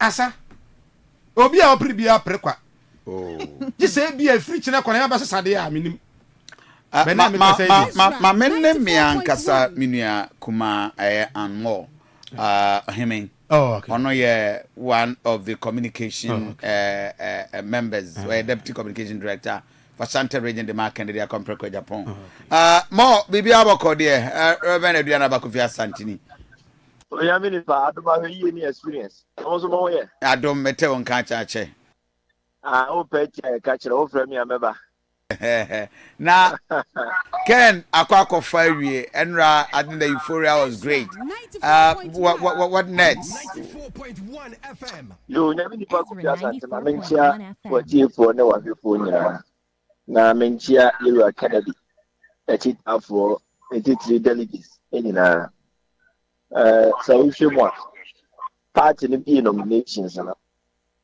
maybe a champ na den kwasi Yellow Kennedy Japan obenya mbese bigafo ama o maternity ene di nyame adom enyama se bigafo ma akoma akọ 10 a omukra de omu ye new sets of mashe bigafo 94.1 it is a mom say videos be echo rounds na and only 2023 videos no ana Yellow kwa busili enemu no 2023 videos we the end there yes said I am for camera and 94.1 Yellow Kennedy say about was over when the job day grounds and yes all the camera to the personal the church in general in MPs and makuma ko 10 omuna ekofa forms no ma na say tweet omuni ankwankwa bi e de ma Yellow Kennedy Japan say omujinidi say nyameboa MPP e de too many sentences ma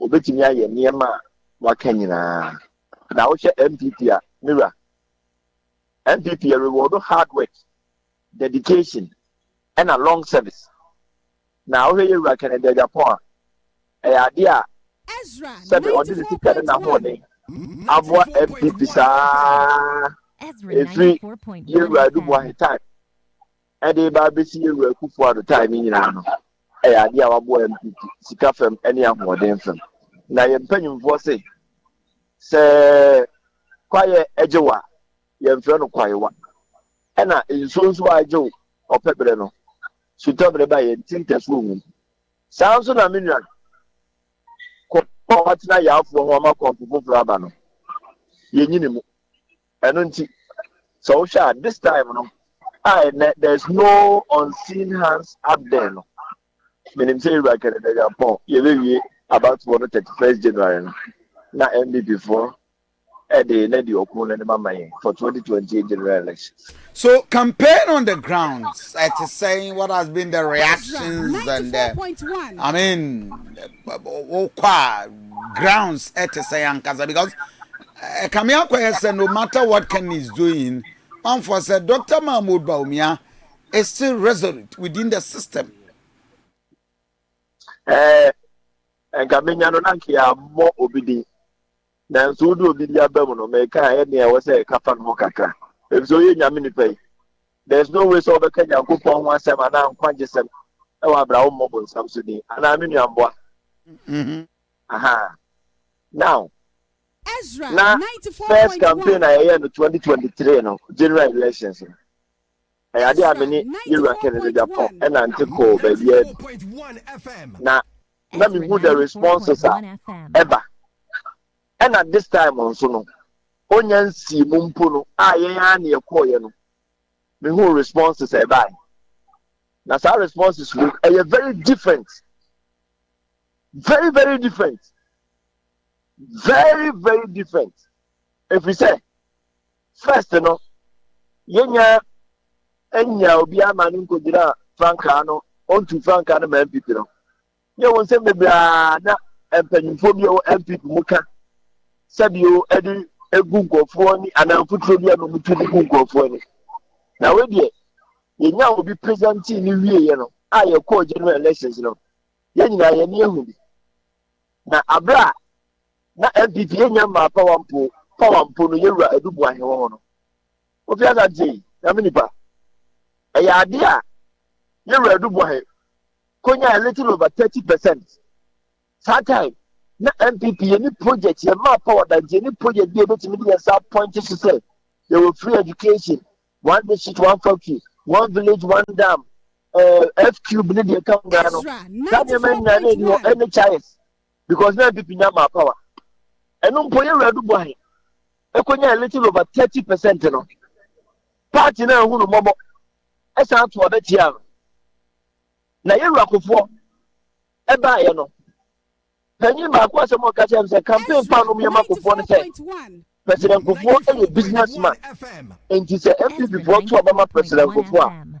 I dare say, Ghana 42 million, ever saying that. Now, Kaya sat other President Kufuor, a timber merchant, and announce our block factory. And then came up MPP before the answer to Obama. Now, President Kufuor won the first time in 1986, you know. Or you saw 4 months, can you be cross 3 months? And the call elections. Or call election, no, or 39%. If you wanna quickly party in the class, is a no. So, 40 minutes, 4 months, and now 3 months. The 39%. Let us go near American 10-year campaigner and go back to me winning about one in 1996. And the party, when you 14 as I say, Omuya convention. So, anytime I have no position, no, young to a man new flag bearer. I don't mean you had more about the scene now, your opposition, yet to a bantam new flag bearer. Now, yet the president could call 2000 elections, sometime yet to obey in 70. No, enough time year campaign, still an MPP man power under constitutional rule. And also, President Kufuor, and you have an answer to say MPP about power and say, Amagana for that. And so 2000 elections, President Kufuor campaign or any votes are winning. Never fair, am I winning power? And then you will Kufuor don't so buy Ezra 94.1. ama for come to na Akufo this time no you lose because na Akufo no one Kofi Asante so be kaya Akufo so na de ho ahi o enum na ma Akufo gallon bae enum na ma Akufo ka so mu aba because ya tutu amu so ka ni na good no yewu Akufo do ediko si ani oni yewu no so onya 49% e de ko run off you call the second one at 10 you could be one no and ko am pa obetimi am yakobiem because you Ratamus vote to nyati ano no e ketu abi and so still ojemu my Ratamus now you go 2012 and the yen nani masem say ade a eniamu ko so pin seat in some ko so Supreme Court na na so Akufo agitu say nyehwe yen kobiem and na ma party fo no hu ye Akufo mobo as I didn't call for the third time. And until say I don't go for the catch and say President Kufoko 2 times and so winning. You will Kufo call 3 times and so winning. It is neither here nor there, and no young fan cancel because Empo Kufo time and nearly be here, you didn't sabbat to say MPP in Yaba Bema. Yet me winning about winning a year. Empo time I am performing Yempono. Yet the Kuko run off. And then at this time, you have free education. 1 district, 1 factory, 1 village, 1 dam, NHIS. Ezra, and Kofuana, Omukoko operation free. Omumuko, Aniamo free. And cry a more the free. And you know, yet me and Saturday, Sanyama win us agenda 1. Meaning, I yet in your Sanyama. You call election. Near Kokunya 41%. As a dear man power that ye can't a binum say Yama a Kufado, you're a Kufado, any Rakufo, I come me and something, it is also in any way. We are in the canon. I can 41%. Right, so for now, we just say Kennedy Akompreko Japan delegate no any party members are accepting no more than before. And yes, sir. Now onipa bi ka asem ho oso wonyi ni second de Japan ebetimi aye de ma achen Kwame Nkrumah in his 8 years the pato the worry koto echi no so be kura ye na chinye in his personal capacity as a businessman we be enuma afa emofra over 7,576 and check kura wasa ko be 2 factories which is take away bossy any steel factory. The biggest steel factory in South Africa, no crowd, the onion you. It's an American say, your emperor nipa close to 10,000. Sabakuna Bekawa, that's one 11,000. And nipa Bako for. It is all about no castle, one is a portion in the area market. That's the Ghana and Yemen Yamana, and want to mean the Abroswana. And the delegates say, Omo probia oye nsie omo probia Ghana probona betu obama no omo probia the business community ebegine die omo probia se uko street a enhantia eyebodwa baba we eyebodwa no e wa dum no ne de ka ho chichiri benche nyina no ombegine die no ma dinachi ato abade ama MPP omo probia obetime ni unity aba MPP mobia obediswa obetime de yeru alanchemati ene na chidifo nyina asa babeka MPP and enipa ba ku pe ene betime sa ade no ene yeru Kennedy Kwame Ohina Japan. I'm more than grateful. Deputy Communication Officer for Kennedy Akompreko Japan in Ashanti region and more. And what I say, Yanni didn't come aftermath of Kennedy in the forms of fire and patrol. Opportunity also driver, your best show man or paying into UT Ezra radio and one say obey video okay and was send it at the amount 0531455105 right now. Na yenko the nearby filling station na yen show ma. That's all 0531455105. You are good to go and enjoy a free fuel. ma yenya boafo be mienu na fe yenko the next newspapers ne so ko ni akekedro ni nukuna ne yedi aye maliton sa obenom se de be ya enkwamo na ewo ni peduen betimi aye adwuma na mojetimi edi refusa ni pa ye eba ne blood pressure ne diabetes so a ehwan so obu a wase ne nsane ne na ye ni titiriti ikokete so a wontim ne nyinada jonso ya eye maliton na eba mesha ne beboa wo Bowura pharmacy herba ne chemical shops ne penre binom ni doso pom eye kolina herba wo Ashtown Mr Herba wo mrom dan herba emrom have made pharmacy PK Gumbila wo Tamale Kenso herba na Okaishi Druggling number 0547021078 0547021078 Odifo Daniel Herba Clinic na mde wura na no pay mo tie mi a mo watakwa odifo se nka kire se anopaya watena se enti momodia na momra say yes stomach problems na wanya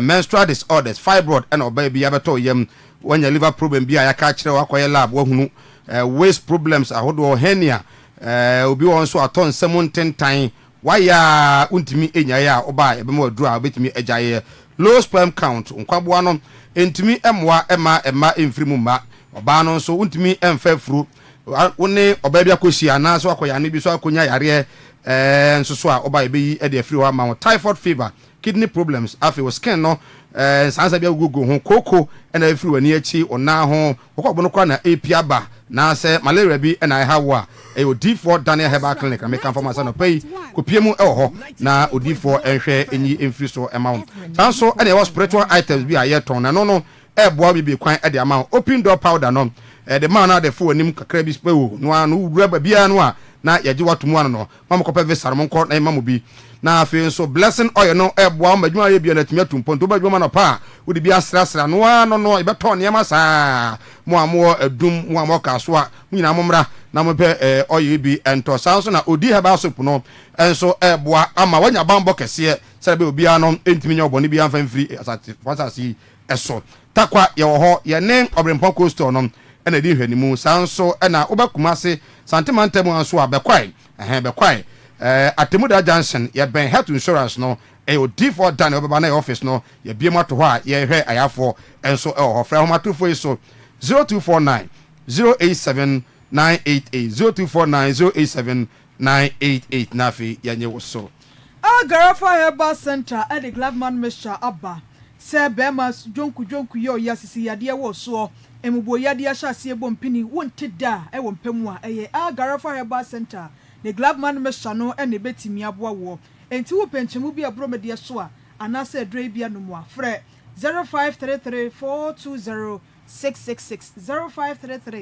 0533420666 Okay, so yenya the newspapers daily guide na yeda so gina okay na Ghana Road Transport Coordinating Council and round what the krata by say efiade ya yenhwe animu say ahyetuade o wapagam o hanchechemu no aduonu wo mo hwe eye fuwo mu asama na mo mete ya na chesade na emu anwo 20% no say 20% so was full atum kakra 20%. See, diesel is around 14 point something, and petrol 12 point something. I don't know if filling station there. Who's that say no? Shell, okay. Well. Okay.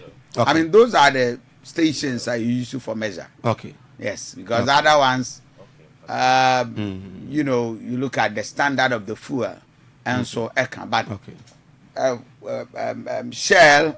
14 for diesel. Okay, no super. And super and so is around 13, 12. Okay. It all is not that rosy. But omoncha akra. Na only who's a GPR2 for? GPR2 for na and etie omu. Na senye GPR2 me sa asem na mo kan ya na me. Omo na etie omu. Omo recognize no. Sa hwan for who's a buy na GPR for be ka senya no kre. Enti wo bia na be fo card ntua na no dwara ne ye kan afidwase de afidwase the commander any DC omo take us the credit omo je normal price. My point is that GPRT for are not the so winner body any detective offend saying just that I'm gonna hear the premier. The mother association. They are the premier, not the mother. They are the premier association. GPR2 you protwa. They are the premier. I'm gonna they can buy. You freedom of association. And it's a way they can buy. No interest you are mother. You are premier. Teacher for the. Yeah, nat. Nagrat and a concern for Etria or different at all. What is that? But concern for some Oko strike. Not for arm memoir. Strike and Nkusiaga. And I raise so many more say. You want to form a more way or Moka Nkusiaga. They say a copec in a dear band. Gang. Wait, gang. You want to find a bank a copec phone to me. Gang gua. And Kusiaga. Gentria. Kilantria. Say commercial transport operators for class for Munin too. Yabema. So Munin too. Omun committee bia nko agree say yentum 20%.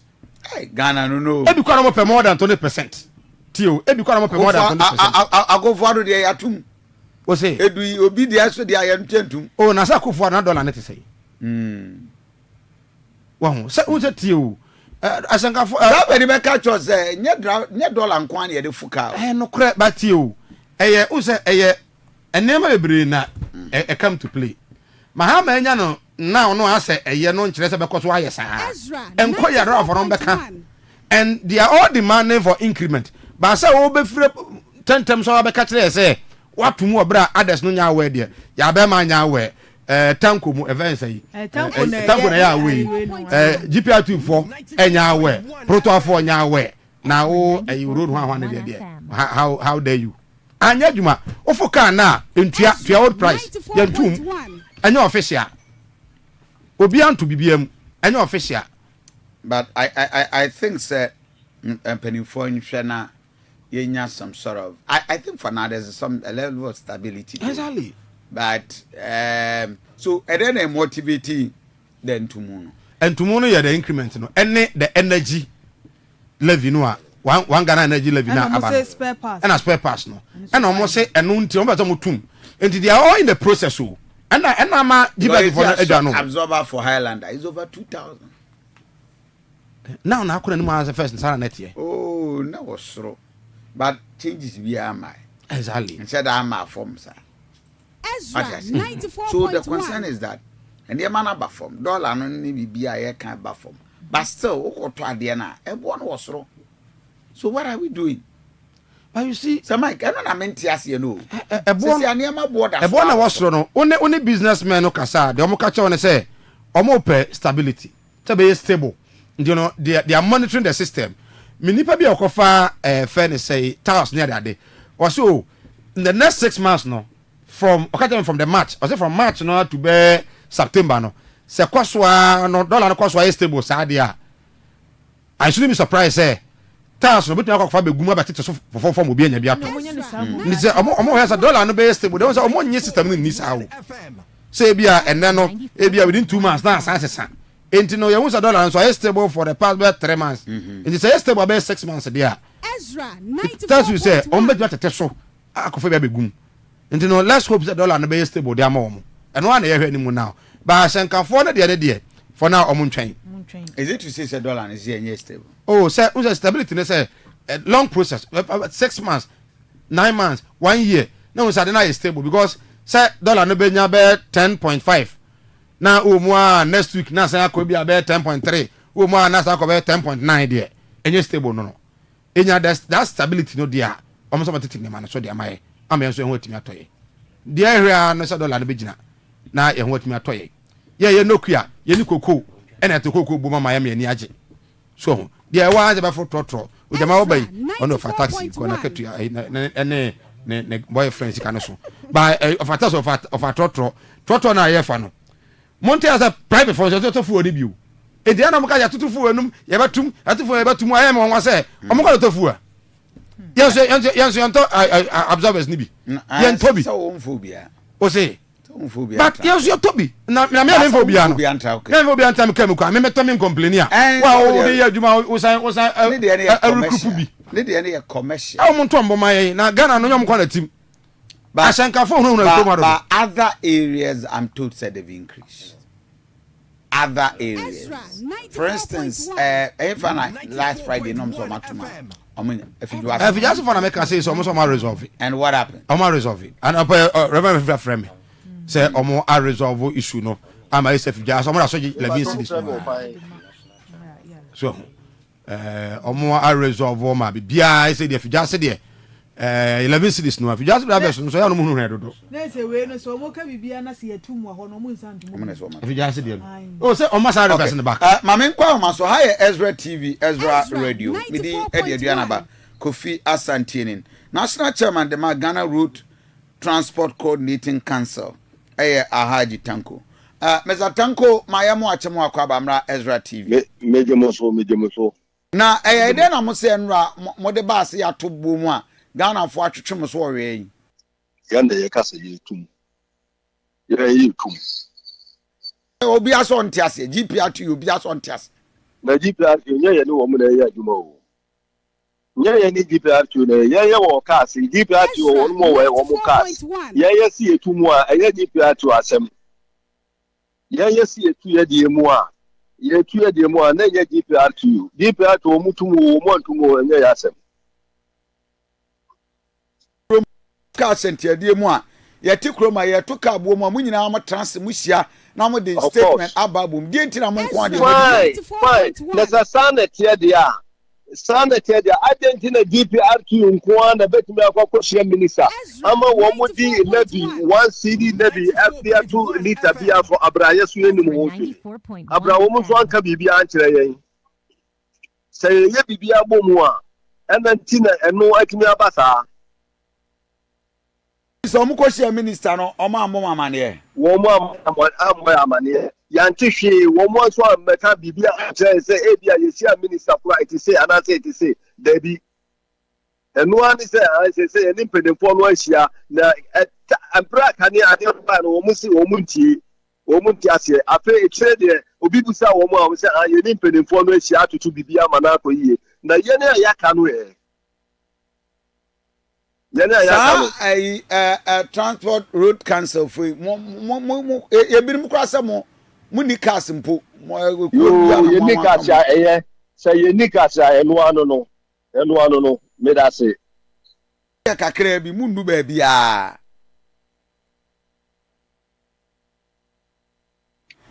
okay ma alaji na ye cars ye dia na ubusa ya je no ma alaji man for na e kan nya me na me kan o and the sound now we see a man for see nikas exactly nikas na say see to ebomu na nka efa obi ohumbe you see ade etipaye kokrumu na ekoto so efa no ho etipaye ekokrumu a koto efa no ho wodi tire enji wo emfa no ho enji say ka say etuka mu na say ya nikaya na ne mu nkofu mu ko na afi adan na mu busa yin Ezra 94.1 it is 20% no say see nika and ezu ka say ebetumu a ene kare uni ya kwasa mu bebusa yin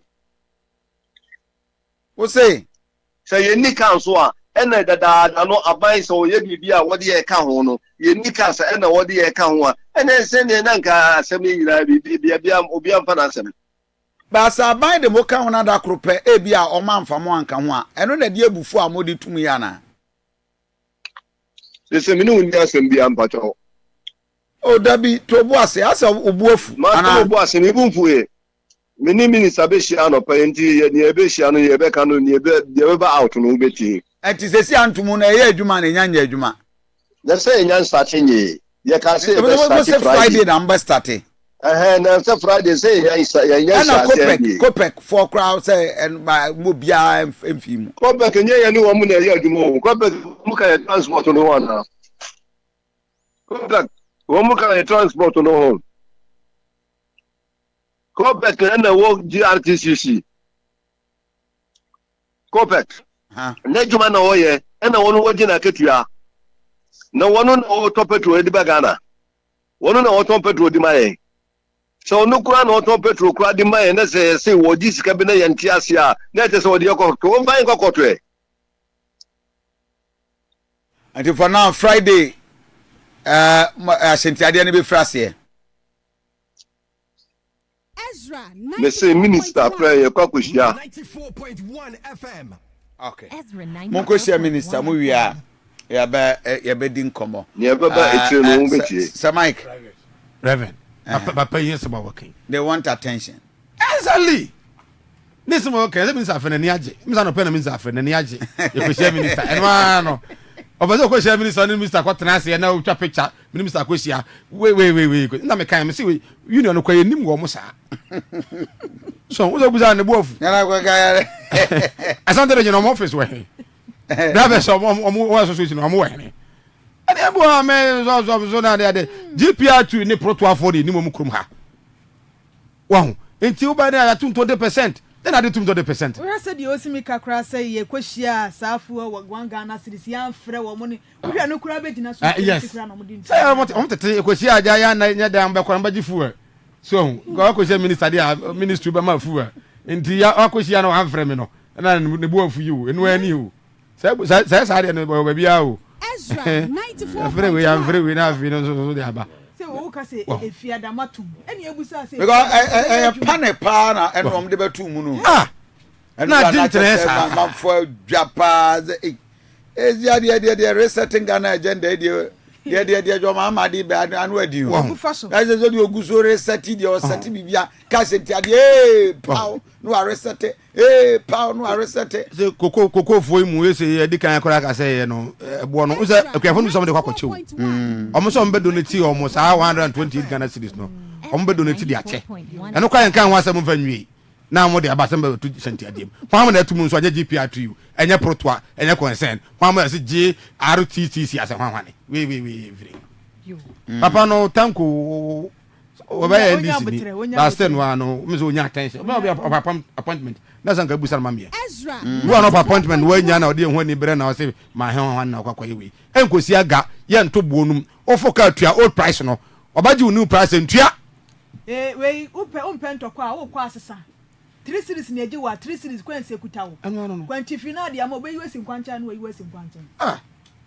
Okay, so mama yantoa the newspapers. Yeah, Ghanaian publisher so na kanen wo so for no hye akwantimpon wo sem so onmonyafo asenso bo hye bo amane wo so obesra ban na da se akra kuma se kwan no ma hya se ye no aban ne ntoa so mo ne bongalat enti no ho asem wo ha na abanga so bo akire wase di amanfo ka se wo ye galamse no nikura bi anim enya dia wo no wo ye galamse wo ba bia dom kuma no so bo aban na chi wase omo kire se new cocoa price no a aban no de aba no eye didi atem e no pese odidi cocoa akuafo enti dom kuma asem no so no sa so ana lumba 1 week abusu apanya ba beka o kire mu se August bo so me de to so aduasa ena omuye lumba 1 week ebe kwaso nkran ena kwaso nkran se busa pani ga so wonte ase ma monye bibia on na se o machem aye dan beba kumase na 1 week na 4.1 ah nti aye dan beba asante region omo enu suka na 4.1 FM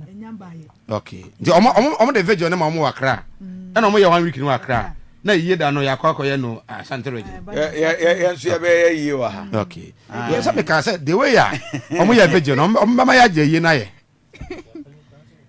abusu apenti wo ye de shempo kura ena omo say lumba matese busu apani obusu ani bia ka say ba bia lumba free no oye ye no wan sada manani ama ho saa ento mo pese omo de ne ba kurom ho na Ghana fo wiase fo nyina ba hunu sa hana na lumba ye dai ofire na ye dai me no mo ya adwene Reverend ba bia waduro yimu o waduro nimu o te manshim mansen na atimu na ona odeda ka kase mu enti ukurom ho sa wanti mi anko ye bibia o wu ado ba ko ho me ya busu apana me ma do ko ho me si da o mi krom eno nkyeresa ma busu apana me ma aba ho eno nkyeresa ma mo dabi ya do ba ho na obi ehunu se na de ode ba ho na oni pe woko ai ni pe woko woko ha dwene rough sa de no oh ha ha dwene pa rebe ya de benya skesi da oh jai senka ja wunya sika de a at least ukuro no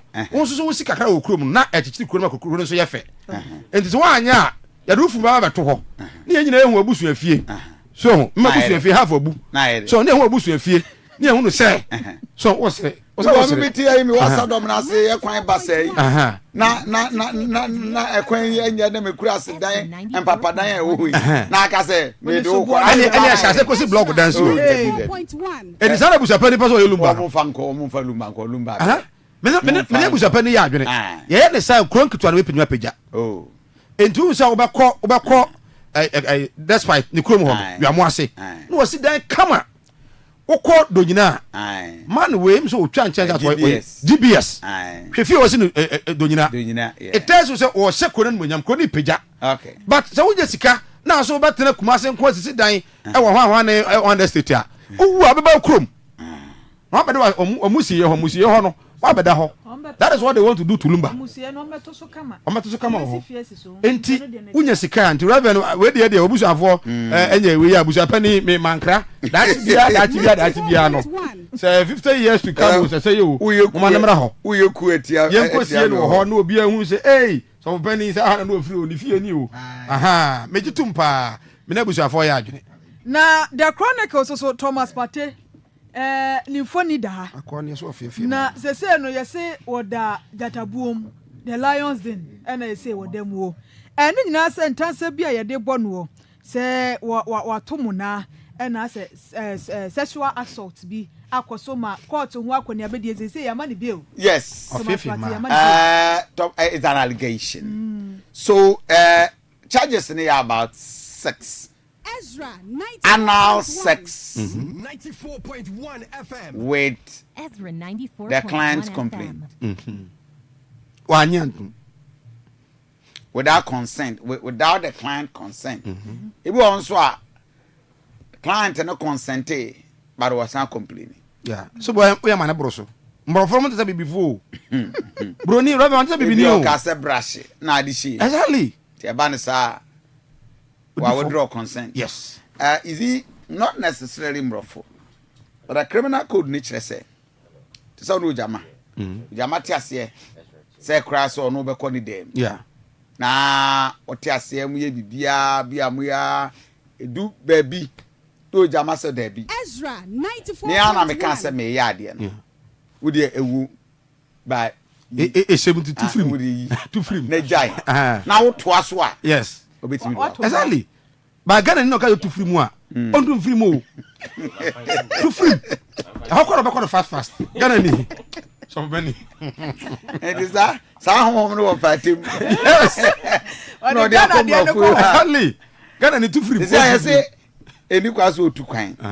Without the knowledge, no international travel without the knowledge of the police. Court will be adu amra. Yes. And ya Brandon area bi wo ha wone manu a obaboko dumo nu bi ani nkomo onya limit oza nkomo de ban kwato no say from now na be dia some na wie no man nko ba bia ho then sexual assault assault ni say ebia ka ayi wo hai jama wo hai asono so bone akoso so bone o jai samai jai German pesa na stir but I said Ghana man come and pesa akra na no pe yes yes na dia na ayi o so dia na ayi ya o jam pesa party here na you say aso no Ghana ah me ka Ghana ni die my uncle ya be ma through driver senior on Pierre about this cash into there ja be ma good morning. Good morning, Reverend. The former here there. Rather enough for me. Your name driver for Ghana Road Transport Council for Kasa. Almost say, "Woman dear, Ashanti then Friday it take effect." Your own statement. I'm also dear Basse. And you're cre Monfaso. Me bacho. Ade woman no na take your decision. I don't know some objective to that. Yo, me na ko bi. The entire you be your pound come with you know. Asem ya wabu say ikra ka assemblity ya. Say ye nu amo GRTT. E ka say wo mo stand ni ya. Ko bi ye no mo ni asem bia ka Reverend. Because Ezra sɛ monkasa ma ada media house 94.1 Dabi. ɛno nti sɛ meda hɔ metumi station na Ezra afrɛ me sɛ yɛse fiadama ɔto ka asika mu na mennim hɔ hwee a mɛgye atom sɛ ɛsaa ne teɛ Dabi. ɛno nti sɛ ataa na ɛbaayɛ no ɛyɛ gyira CTC no ɛyɛ kuo ahodoɔ bɛyɛ ɛnan ɛna aka bom ɛna yɛn commercial transport operators no yɛyɛ kuo ɛnso ɛna yɛn nso yɛaka ɛho abom baako ɛna yɛn nua mu GPRT deɛ ɔmo gyina brane paakyɛw saa na ɛnhyehyɛ no ɛteɛ Okay. ɛno nti sɛ wokɔ issue statement GPRT nim hɔ hwee wofrɛ Nana Besi Ama national chairman onim hɔ hwee wofrɛ yɛwura ni ankra a wɔyɛ vice chairman ɔmo nim hɔ hwee wofrɛ ɛyɛ commercial transport operators a true drivers union ka ho bi a yɛnim hɔ hwee even kura no GRTTC foɔ no ɔmo nso abusuafoɔ no a ɔmo atɔ ɔmo abɔ mu daa no chairman foɔ no a ɛda ɔmo nso union na no paakyɛ wonim sɛ ɔmo nso sɛ ɔmo nim hɔ hwee I see.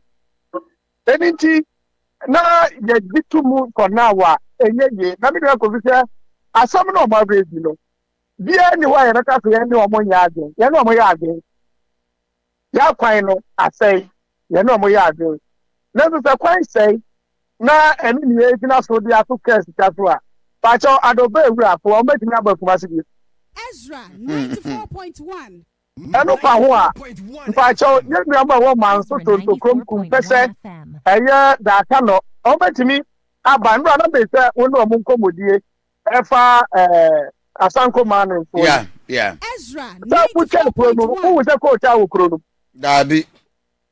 enti yɛde ɛno na ɛto kaa sika mu a ɛneɛ nka Ghana obi yɛ nto kwan biem ɛte sɛ yɛabɔ dawuro sɛ yɛkɔ akɔyɛ break anoma ɔma because ɔmfa suo so ne tware ɔmfa break so ne tware asuo yɛnyɛ to mpɛ politician na ihu sɛ deɛ ɛhwehwɛ a yɛho bɛtɔɛ no no wode akɔfi ɔbɛyɛ kwan na ma yɛ ɛno pa ho a spare parts yɛne mo yɛ adwen 100% yɛnnua mo ti no ɔden obi si yɛ na meba road a ɛka kyerɛ me sɛ da wonyɛ sure sɛ si yɛ bi na yɛ nana mo yɛ a ɔmo tɛ atorɔ to rɔres so no because dollar yɛsi wɔ spare parts hɔ no ne bo aba down obi nyɛ saa na ɔmo bɛtɛ wɔ fidie so a reverend ɔmo no enti deɛ na esi kwan sɛ yɛbɛte spare parts bo so yɛka ho asɛm no mo si yɛ ma mo nefua aduosia ɛkɔ aduokron which is 2 to 3 months yɛnyɛ ntwɛnie enti sɛ wokɔsua aban bi a ne tuba te sɛ rollins na yɛyɛ demanding for reduction yɛdɔɔso kyɛn individual no na ɔhyɛ wo ketee a sɛ wokɔka kyerɛ wo nana mo sɛ rollins agu dwa meboa siyɛ bi na ɛsii yɛ o siyɛ bi na ɛsii yɛ a yɛ nana mo dii dɔ to wɔ kyerɛ yɛ no ɛno nti yɛne ɛno nso moyɛ aden yɛato nsa de afrɛ ɛyɛ trade minister yɛde afa ɛyɛ transport so sɛ wɔntwe maame no mmra yɛnim na yɛmmusa ne nsɛm kakra ɛmfa yɛ spare parts nsɛm no hɔ minister nkɔmmɔ ɔne yɛdii yɛ ne sɛ ɛda a yɛde ato nsa afrɛ no no wate na mmom ɔmampanyini ɛɛboa ama ne deputy ne ɔbaa yɛ a dɔkas dɔmorɔ mp ne din yɛ aka yi mentumi nka deɛ aka ne nkra hɔ reverend deɛ me describe na mo ahu no a maame yɛ a pɛpɛɛpɛ yi so ahu no amotɔfe tɔfe pɛpɛɛpɛ wɔnoa yɛyi maame minister ato nsa afrɛ yɛ sɛ yɛmmra ne yɛmmɛma yɛ maame no akɔ aba ne yɛ nkɔmmɔ no a yɛadie no ɔno koraa ntina mu bi ɛwu challenges a ɔrefɛsi na dabi ɔtua ne n'akyi na yɛba ne ɔni hɔ a yɛakɔ yɛma ne akyerɛ yɛ maame no ɛna yɛbisɛ yɛyɛ ahobo a yɛde bɛkɔ a yɛn te ankanto nkɔɔtoro nsɔɔeɛ a yɛsɛ yɛni nkɔmmɔ foforɔ yi. Okay, so Abema for now there, and there other transport unions more just and to Munatum, right? Because if you say, and to say a cry, you do 2 months. Say, a true horse, say, 2 months. Ye ma community no kosoro.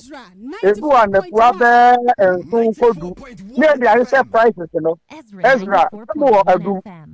Enti from adu call me papa kroma so no ma se.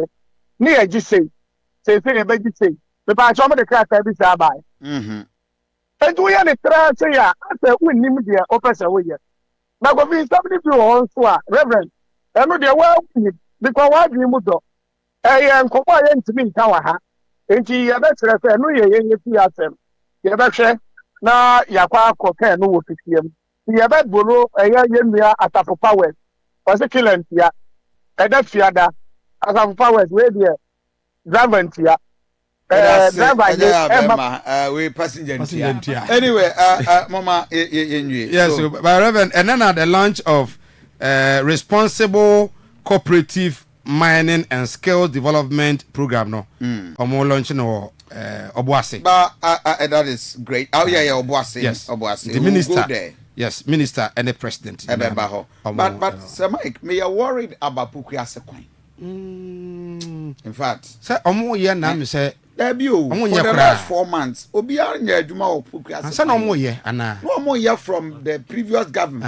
And omo ye no so omo ye say omo ba hwe omo a omo air contractors no enema people man say see yana. Yeah, this is the video. Pukuase Kwan a. Sir Mike, this is terrible. I just said drive away namha. Now I'm surprised that buying no share no say Obaba yedi and express na then. What is that? What is that, man? This is very terrible. Now we make kind of bit me from me show. No. Enre yo, Sir Mike, this is Enran kakra tonkan. This is Pukuase. Christ. E kwa no say den commercial bem no. Oh God. Tigana kura da ben. Da ben. Hadrin. Mo share Facebook page Oba Ezra Radio. So that ben na we kura wusi kura say wo tikuro mo na wusi say wo twam kura na wo site bi wo ho a oba na watumi anante afa here over the nation no mofa aba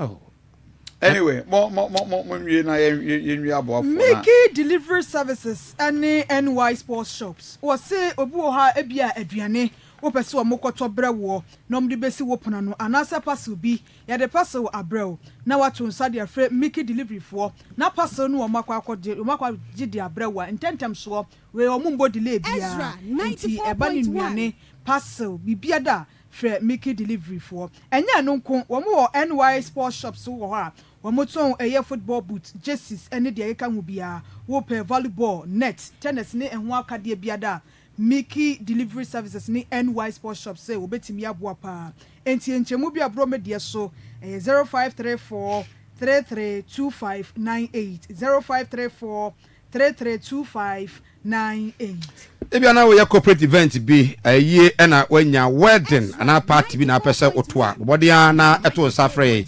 na emeboa yen ena yede papa ema amanfo etidie agitum seduane no ede we nya jollof rice a ngusi bi afemu enya fried rice ngusi bi afemu nam no enhye mekanfo Jollof King restaurant ena de ama wo yen ene restaurant a yetuma bi ke university na se yeduane no so papa omode a na bia obi ano ene yen eni nkomo yesa ye delivery ntia no pa wi anwumre ofre ya betumi aboa na amode ne bi nso so ama onso otimi enya bi atiedi krofrom ayedua setafo bokrom obehu ye ho frɛ homa trufo so 0554 472977 0554 472977 Jollof King restaurant and American for amawo Pep Mesha was here yemkro ebedwane enfo nse ye yemkro adokro wo anasa wo bota hyehye wo mfa magina wo yam udidi kitua bia no wafu aboma yade ena eduaduama ba oni peduam enti Pep Mesha na aba no nomwo na hawa wo fam netu atwa kumase ya Kolinak Misty Heba ena pidan kobo ase smart Heba enkran Kinswalk Heba nasa Kinok Heba sunyane Cap Heba Mose Pharmacy bogoso Unique Heba BK Gombila Tamalibre kum Kinok Heba wo Thursday market watakrade Christ is our answer anase nimdie Heba ena tachiman Opokwami your pharmacy number ni 0542 397 057 0542 397 057 Fantasia IC hair relaxer Mama Sonia ninkupa ode aba ni product ode aba no and I make come for man they say who be hwam skin beto so a eno na be here be V1 deodorant for men and women, ave V1 body splash, V1 shower gel, quick white shower gel, V1 body lotion no e man memma e na use dem abobo so nyina eno nti utobie na to bia koma yere ana wukunu on so atime use mo fra mo school mo secondary school for no munku pa betua ba mo skin atime atoso na ense no e mama Sonia enkupa yi ene deodorant na mekanfo e de ama wo body splash no e boa pa ma ho so atime ahwama no munwie no so betumi afunafunya han so a mo ebehia ne nkupa yi bi na afere atime aboa mo pa e be to nku bia no man Ghana do wura ho a obenya bi kumase mo mfa ma tofu bo pedo pa 2 a 0207 667 752 0207 667 752 na afi mo one kran so mo be frɛ 0302 668 420 na afi yatimi enemodi nkomo GKB Company Limited say oboa wo sade ye be ya wo dan no a wasi no ebetimi aye krabehwe nti wasi dan ya obetimi akoto bi e wona kache afei wo pa building plans agina so akukuru dan si wa GKB Company Limited so obetimi aboa wo ensase so omuton bi akrata ne da na akwa mu wano se wo efie anasa asase fa be dan wo mo na wo munyina donhwere na duenu nan so enton wajapade ne ema wo roofing papa akono omomo se we na ade hye wo dan so betimi adi wakagine mu Kumasi Santasia pre na abehu wo mo number 0246 248 275 0246 248 275 Odomi Enterprise na waje beso kania nko a Reverend Odomi eno me ko hono so or the new light aba ono de bia o the new ones pa na the branch for Buakwa street light me ko toy oh jai eso pa the creative light ahodo nya de bia ba lightning gadget ahodo electrical wires Odomi e won the new branch for Buakwa ho and it's doing great good nti mo wo baby any side wo nyina no mama medu adum udu Buakwa hwa baby any sky ho ulodugum na afi o de ko carrier for nyina momra Buakwa all kinds of light bulbs ahodo nyina na betimi enya bi e de ama open street light it mi shine pa so a Odomi na mekan from ceiling fans ahodo electrical fittings nyina no yaton bi e wa yaso ye free installation and afi so estimate so ye e de ma ndi bomodian na ebra ye wa dum Ajaba house ye be Republic Bank no for 0208 727 907 0208 727 907 Odomi Enterprise nkani anko Right Angel Herbal also relief formula we eyenubidani amani ya yamwesiesie hu kama enti afani se eba ni se yemkro osa na wo so eniema ta hu aduane ntimi enda de see ya Right Angel Herbal also relief formula ena udibedi dwuma tintempa na wafre ahoma we na no madi dwuma 0530248485 0530248485 so for Reko Herbal Center at the Reko Herbal Meshaba o hona makwa ne bia da wote ya biada Reko Herbal Meshaba bi do project no dia ye sisi ya dia do krokoko na wo so precious ya teka wotu ase yo yan be ma wa ye mbre wo mpamu a wonte de afei oba wo kwa fichikomo wo mu ha bebre Reko Herbal Meshaba na aba no num ndi do so pom promise Herbal or your papa sak Herbal emrom apidank emrom na sak pharmacy so ewo patase It's 0244 470 067 0244 470 067. Go on. Ezra Communications, Ezra TV as a radio. You have a friend on commentator search. The area you say, we are brand here, Baba, when they just pause home. Now, we will be on the commentary home, I'll be my commentary at corner. Emu hwam bare bia wa kan hye obi a hedante won kan yama akwanya na bra we a reality show bia obi a pick forms e wo Ezra TV 100 Ghana cedis o pick forms na be audition ye audition no ne pick wa o be wura reality show num na nyame ya dom na otimi wini a ojama wanya dwuma ayo sa sika so sa ta chi a chede bebre 100 Ghana cedis pe into we a commentary nko a no am ibi wa ha o mo say fine pa and I'm ready to mean oh yes say ojamaje ball no pass 10 long pass or ma Reverend na boko fiasa antini ono so age ball no pass ya ma George abon 10 after body gina ho wa huri wa pem go obetu e we no asem ya omode ana efre number we be four forms 100 Ghana cedis e wo adum 0244 464 888 0244 464 888 nyame adom this year 25th nti bra na ebefa forms no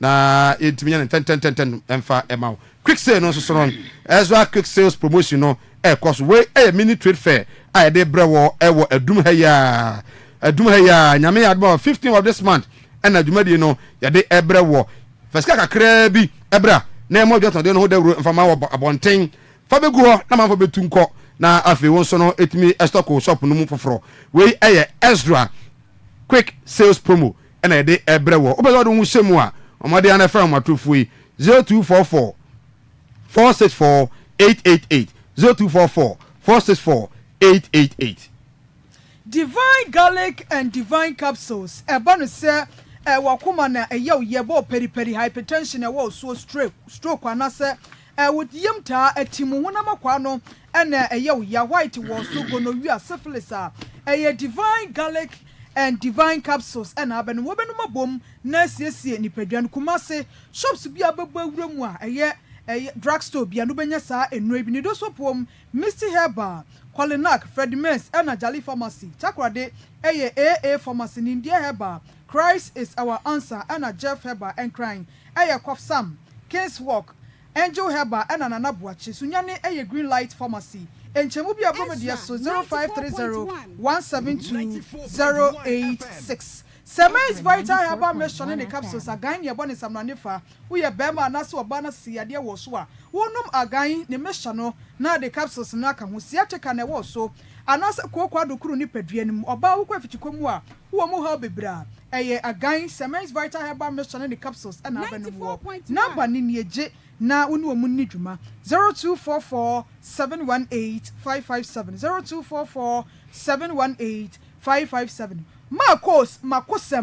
makosem abba edi amaye nyina adofo wo my Ghana sa asem bi kire wo so say ye asase ho asem anasa awade ho asem obede wo ka oba bi di wasim be ma di bi di wasim waka wunya kafo makos eboawo na asem a wode bede magina emra kwa so edi wasem no edi amaw na de wo mugina anie wode wasem abba makosem amia kawi a wokro no ni asan ache wo ntoma papa asan edi ateki enye ntoma ketua abba wudu proba ya dia wi aso wa maw bia sacha ntoma se general de akai ye se wode wasem ba ye di ma wo wie ye no ene asa amount ma opamo na se ntoma ko betumi aturi ma coach na me nhira so na de kwa sore na aye kama pa na se makosem so die nie na odi attach na obi opamo pa so ba number no way number ni 0245 301 462 0245 301 462 Reverend ye wie na menua ba ko ewo yedua sekote de duakon area for Ukrum constituency o MPP ni pa na efe no Daniel Kwame Kusi Japan na ne papa efrimu nyame ya adom a memenda ya na ye Kusi papa eyie no ewo adwoso donyina ena ofri opani Peter Japan wo fa Japan na ne yefre no enti menua no ma munim Kusi nyina no ene abusuafo MPP fo nyina nyame adom memenda yi na ekodo nyina na ofa Japan eyie no yetimi ede aba ti ma menua no yakọ nyame enka no pa sabri mu. Right, so for yeah, I for just a quick commercial break. Yeah, ba team na ye crowd. You be din come. Good morning.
wo live ne kwan mo fa so nyoma de no if sanka no mo ye nyina ye bo prr ena nka ye kɔ no pepe te sɛ de ye nyina ye twi fa ye buya ka ya kɔ anim kyɛ wo mo because omo nya sika no ko omo spending on kwasem e kyɛ de nka ye betima kipu no enti ade na ekɔ so Ghana ha no munya hu hwe yase renya chama bi nso kura aka ho ono nso so de omo agye mi me mfa ho pressure na my adwe se moto no munyina moto bedadi mako sadete but I think it's very a needless attack and Shata Wale exactly se Lamborghini nini na ka we kura ho se Mike cars we no o drive no Ghana ha enye de o drive no he say bia Ghana ha bomb ne ye kwan bas se nyan kran kroni mu ena ho airport one babia is Legon ho na rage ho babia na University of Ghana edu anajo a ena omo de race na we kura wo kokora abekwa akoto bombing bi o maye no afo akojanshi Jacobu ono won fa ho reven a wo ko boase asa bepo wo mo nam afo akojanshi Jacobu bepo so ende peja uhiri wo no go na say uhiri no enkura sese bia wo kuro just main road ayaya kwan no na kwabrane akote mortar na begum o my beni say like as a kurase say driver ni no enso hunu say waduru krom ekwan ne ye e was say olowa ni speed there is an authorized bumping I highways authority ye kwan wi a omo ye e wo so we be on so be kan omo maye o omo be kan afo wo branch akwaja kubu no okay no 94.1 just say eye be fo na car no bo ne hini ni bo se ya na abetie sim panyan aden na we reka we Lamborghini we so de na mankran o de fine Sir Mike Reverend otwi Shata no otwi o Shata no de baji ni din a o de ba no baji din pa o Shata ebinu mo de wo ka we be Kumasi a ye de si low bed so yes ni aba be yi no Kumasi no otwi akra ye yi a na atwi no enu kwa Kumasi kra no ka we ntumi twi no Kumasi de bed Kumasi utwa fine Kumasi de bed airport ni free boy enye ndo achi ya Zubaba ye a wo ye airport run about amre bia na eda ho udu ha ebetom nti ga de fine na de kodu de chance do wa de fine nti Ghana no Sir Mike sa ka we Lamborghini no ne ade we eya brochire footballers no sports for no ana mi de wo hia na e kan kwase asem nebio asmeni ya ba mi onu ya ba mo so mi de wo hia kan kwase asem ana mi nya bi tiram so ntimi ntwi no Ghana hai oh but unse no but in reality the kind of roads that you kura no Ghana Rebel unse the was kapa no de e bia na adwe se emva ne se baby hotel no de be kwa asore e bia efi ni fie kwa asore de e ho no kwa na e kama de asore masa ndio kwa asore no a so hu na sabe di amebe ana pa me fa Michael ayeba na uhumi di na ho obi ba me se me de na ba obi so de ba pa e de amboka kudi but obi so de en de Rebel na that say yi ya da ya na obi a se bi de but obi de out me say yes wa se bi pa se na wa show ho na wa fa ho so o jama fa ho kama so jama no so benda boutique wa yi kama obviously we in Sundays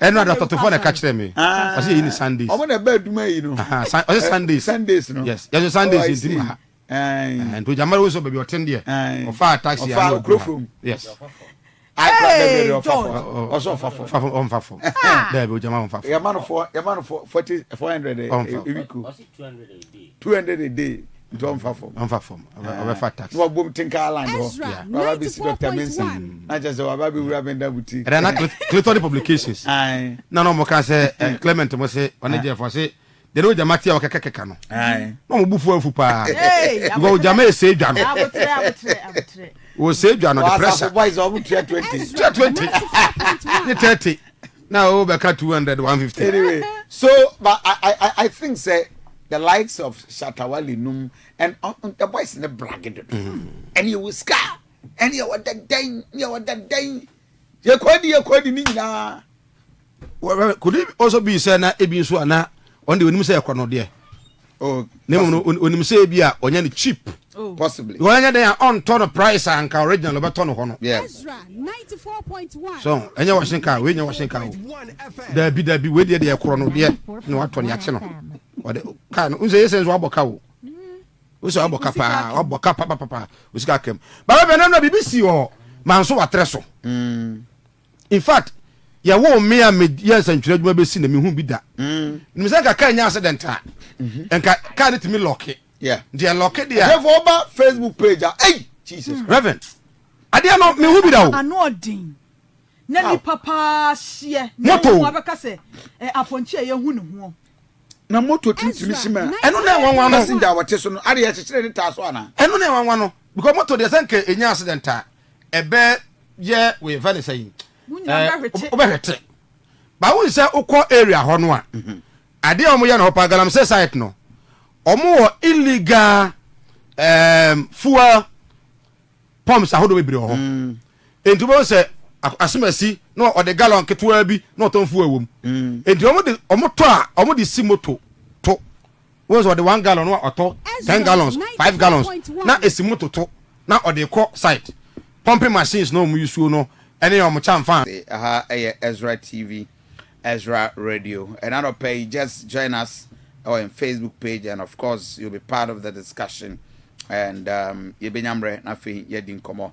My brother, God love J Tim Crying Ewaha Sanso and Daniel Sasu ono a member of the regional communication team member for the NDC and with MP. We're waiting for my good professor Smart Sapon. Council, baby, I will call them. Reverend, Yamiado, de young quache. There are yes. Maybe I'm cast a gun. I'm sorry, in Kunto Quatisada countryside. Sure. Sure. Irrespective of whatever is happening. Sure. You are fine. You are fine. Your legal vacation there, but yeah. I said district and circuit court no monko vacation. Oh, okay. It's only the high courts. Are there no monko? Some monko leave. Leave. High court judges in leave. Into legal vacation no more home. And normally at home. But we know they are monko leave. I see. I had the privilege of one of the appeals court judges happens to be a friend, a brother. Yeah, to your crime the last 2 weeks. What of appeal Kumasi? Don't if you are not prepared, don't go there. I see. I see. Oh, my book will be cry. Don't go there. Jesus is not Jewish. He gave me a book to read, and I love that book. Yeah. They read. They read. So, Maminya, preliminary comment on anything trending in Ghana you want to touch on? I think saying a medical cocoa farmers in a day. Yes. On the cocoa day, a very good commodity. Of course. You know. Na maminchia tifo na minchia minu asasu. Minu apa no. And rami hu fly and I'm say yeah. There jamamuni a friendly match na mwe boni fia hai. Ezra 94.1 FM. What say? Ezra 94.1 FM. An economic product for the country. Since in Chroma time, ya didi cocoa huwa Reverend. And until Segalam see crabby to akesi no. Na cocoa ye one of our great exports are ema yisikapa. Because na eno na nipa dodo na eye. Na Reverend, what has happened is amanyofo, I don't know whether politicians omusua and dia na say omusua. You see, a promise is a promise. O promise you will be a dear. Especially say nipa ni provide consideration. Consideration here say o promise nipa no. Yeah. Ono so aye bibia amana lose value be in anticipation of the promise. Their promise now. It becomes a valid and a solid agreement. It must be enforceable. And also you better say as you dey eputi, you know, emotion na baso. Reverend Ezra 94.1 NDC as a government and President John Mahama before the election 2024 echo around cocoa growing areas omuni omudi nkomo and nkomo no omudi ye no na nitietie mu ane se omo adwen mu no omo susu se sika aban ne koton cocoa no a aduama nso a odema eyakwiafo no omo de omo hu ni se ewo fom esan se omo susu ye ne omo calculation no omo ni se enka yes aban ne mo 6500 we are to forcing press conference And this is a definite promise. And the boss says, "Say ba, yadi bet me to 6,500 now 7,000 at the amamo." And see, Bruni Bisa said, then what was the consideration from the farmers? At the end of farmers, and also can't two promise, and also say, "Omo making sure say omo be on their part." Now my promise, no, oba will be dimu. I believe say because in the election year, the consideration of farmers and the buy and say you better about boom at the NDC. Nti ampa so o hwe ya statistically no cocoa growing areas no NDC nya abapa. Na almost to abanema NDC. Reverend, omo buy no. Na fe omo ba mu. So one would have expected say omo buy na after transition in asefo no omo hu figures ehunu statistics be into sen komo pese omo adwen sesa and omo ma further and better explanation on their earlier promise they could have done that. But after so munya all details no omo kasa no ansesa finance minister esa share boss say ampa ni omo kan no mre bi atwam mo omo to abama omo no omo metimi asa make sure say ebebem.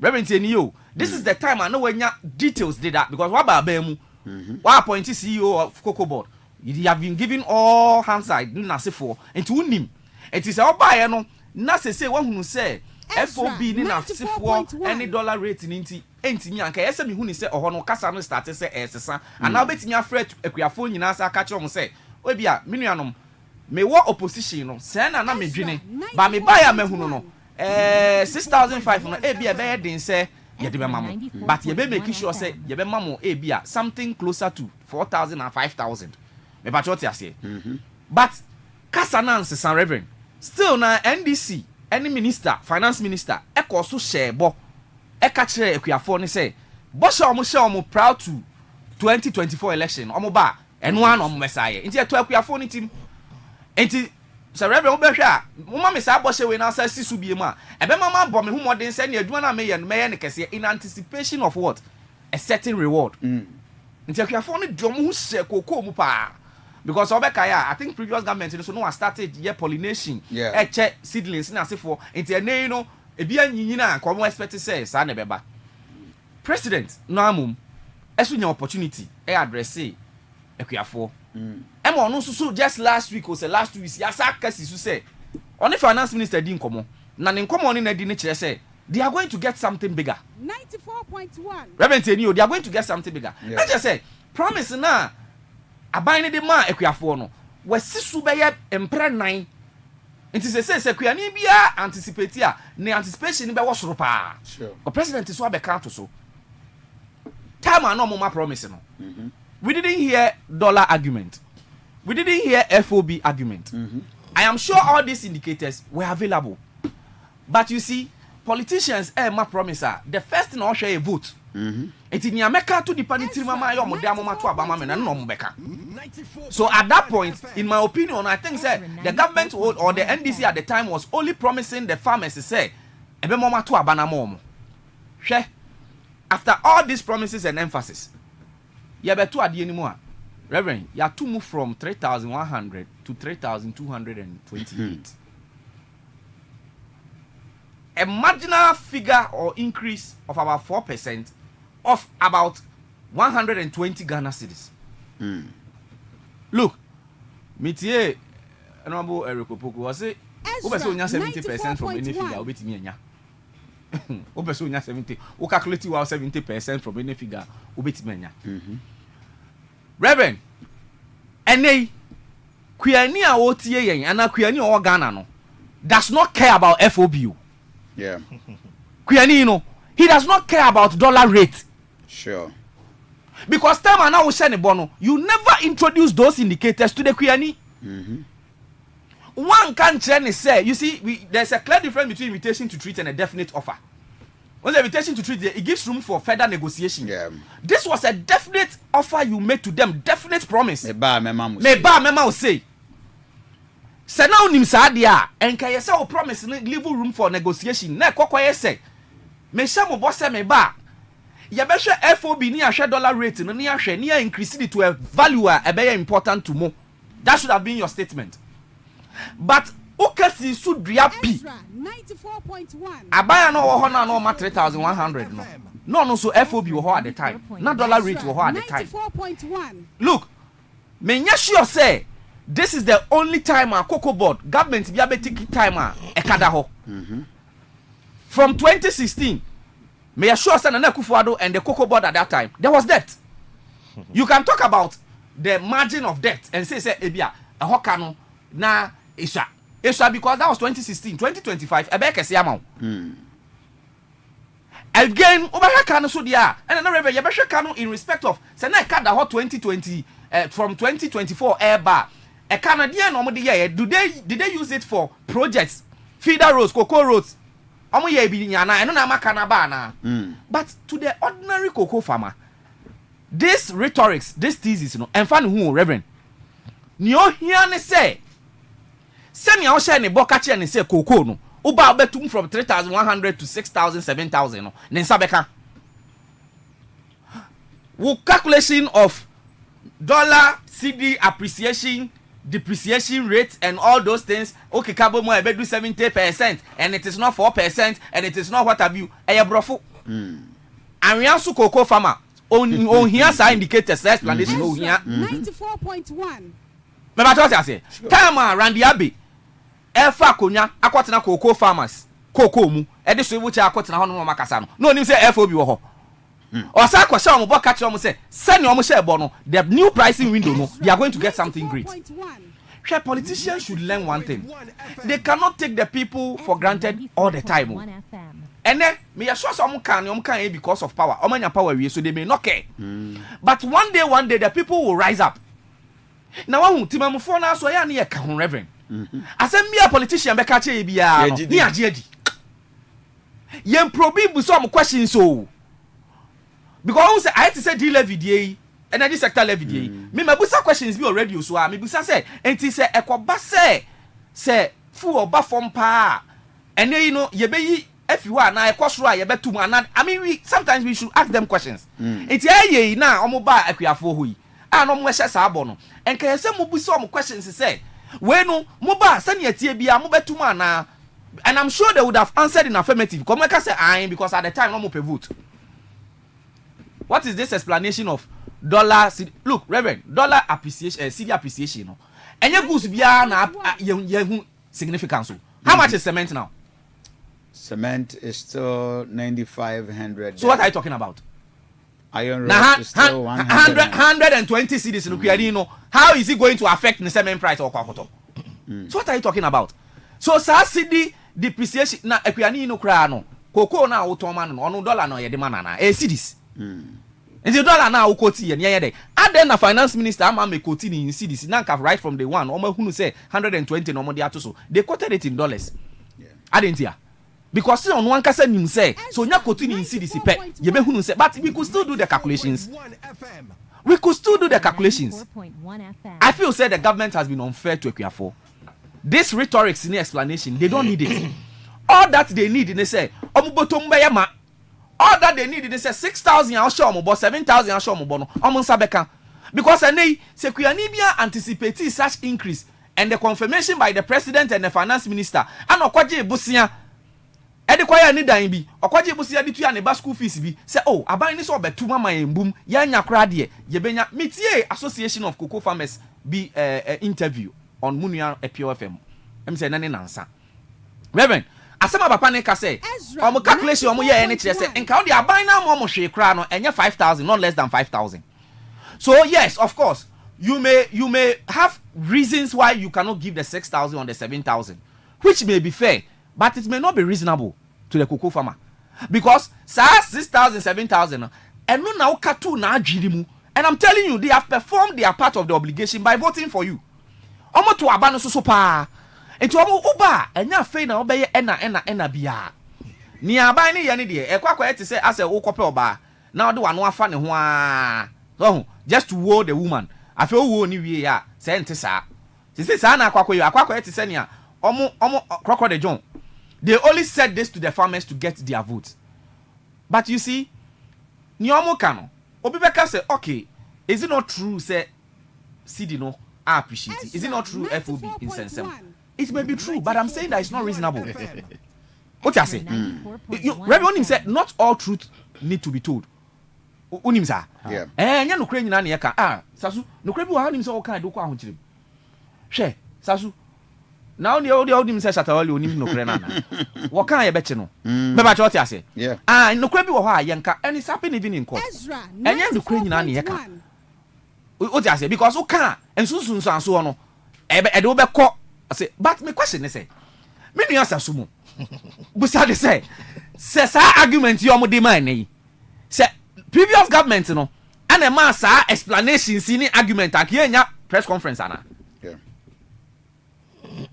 Enka at forcing at the time any NDC at the time would they have bought into the explanation of the previous government to say FOB ne dollars ratio ni na se fontino that is why omunti bi ma 6,000 to ma 3,100 and come on your press conference ana.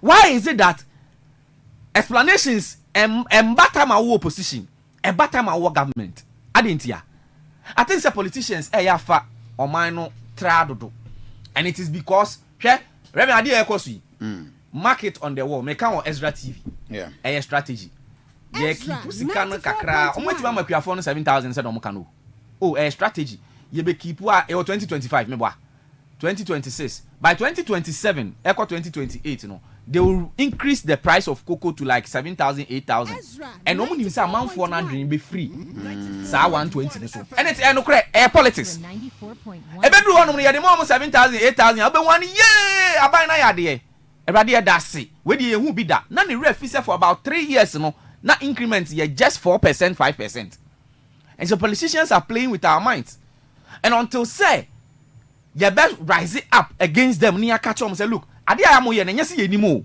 ye nim na boa ne ye muamo ana ye nim na this time around ye ma mo mfa sa anya ebie mu no eno ne be ma politicians na asesa. I think say the government should come back again. Me share videos be break afo ne say omo nyi ni say eye sa nete e bia finance minister be ba be ka bi foforo because omo ni nye ma share video bi ma Reverend last point last point on the cocoa issue say oma cocoa price no ankona ni wa ma na ankona ni ma makuafo na ni anje. Do you know the implication? It has a direct implication on Galamsey. Sure, because because they say bebre na beton cocoa afo dia ma Galamsey forever. Some of them in the video angry expressing and then so no NDC any government we am yehunu say gold is a necessity for them because gold board sika gold no and no ne dey epukushin city no largely they know say gold no ne dey kushin city no ama city na nya sa ahodin enti no ene se cocoa so price kwofom na nkofo anye cocoa Galamsey ne ebeye so the Galamsey issue will be on the rise enti afel fight now so fight Galamsey no now call ya now buy they should come again. They should be fair to the farmers. At least, finance minister and pay 5,000 more. I don't care about their political promise, but for me, they know and they knew. Say, irrespective of conditions, no money so moba on wait behind a no share sabotion. Okay, thank you. Mamin Costa Suho. Let me hear from Reverend.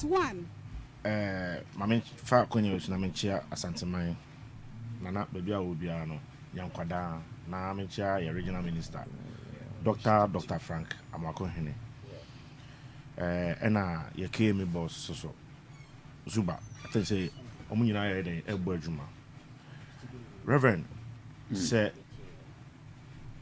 koko onsem ni nyina no Reverend any dia e dia de aban emra ema aban kwan say aban ento koko free kuafo ho no onye den onfa nko world market en cotton non for mo yede o mo share yin de embro e simple enti bisa won say aban call international market no price ni say Reverend aban call international market no price ni a little over 7,000 no it's $7,000 per ton. Yeah, well, yeah. So let's say we wrap it $7,200. $7,200. No, yeah, $7,200. And you can't world market now. You can't one bag of cocoa, tons in a ton. In commodity market, you ton bag, tons. Which a ton is about 16 bags. Yeah, that's the point. Cocoa ton, gold a ton. BBI a ton, that commodity market and a ton, and you one bag. Now, MPP4, they still have mouth to talk about cocoa increment.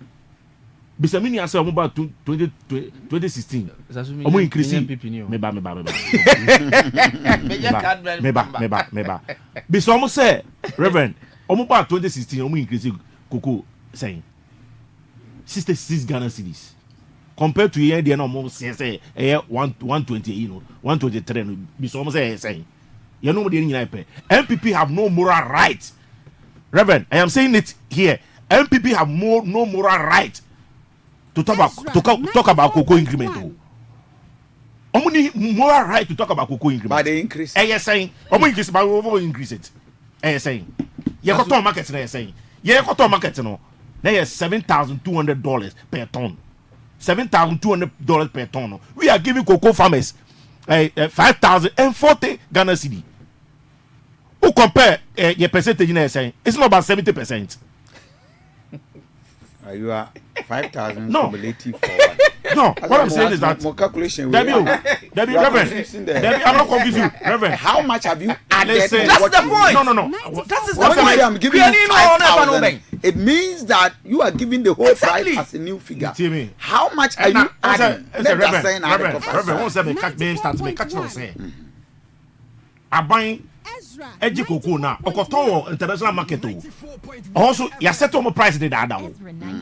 Aban nya ba na de price ko ho. E price ho e na ye koton ye na de aba. It is that price ye koton buy na say. E na wa wo kru wa wo chem say 7,200 or something. E na 7,200 no. Say e na ye ma ekuafo no. Compare. Say okase ye nya fair.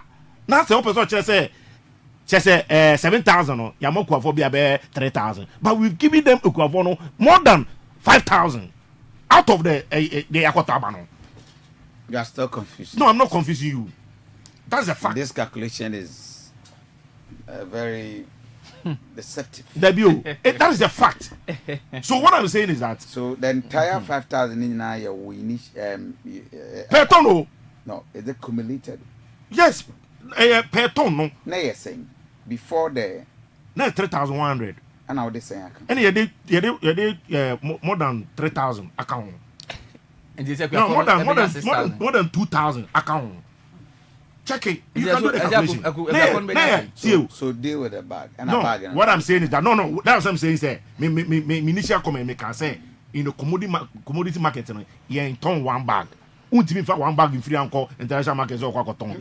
We sell it in ton. Meba. We sell kokokura for nko mo aba. And na me tell say LPP for no mo beji aban no, on beji 2016. Omo increase in this Ghana cedi. They should keep quiet. And at the last 2020. And na me tell say ntie mi. Omo beji amamu no 2016. LPP for increasing cocoa 66 Ghana cedi. Yabeji and you increasing 1 to this year no one better. They have no moral right to talk about anything. They should keep quiet. Reverend, Omuni,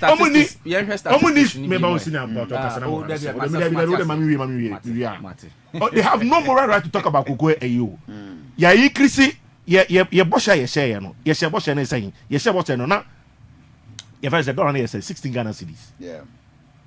16 Ghana cedis no. We so we simple calculation na. It will fall in that 5,040 na.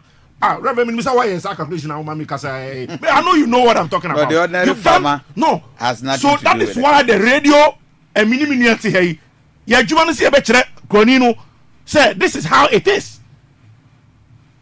A Juma no. And you say, be a sabe, Yabatran and a Yakaku. A Juma no. So we are calculation now. ABC Hormona. We are calculation now. My production calculation, some of $4 no 16 cedis price. Yeah, supposed to be 5,040. Yes, so it's not the 5,040 we are giving per ton. Reverend, you know this, Mami Kasam baby. It's not the same 5,000. No, it's not the same 5,040 we are giving per ton. Sasu. How many cocoa farmers in the tons will come? Is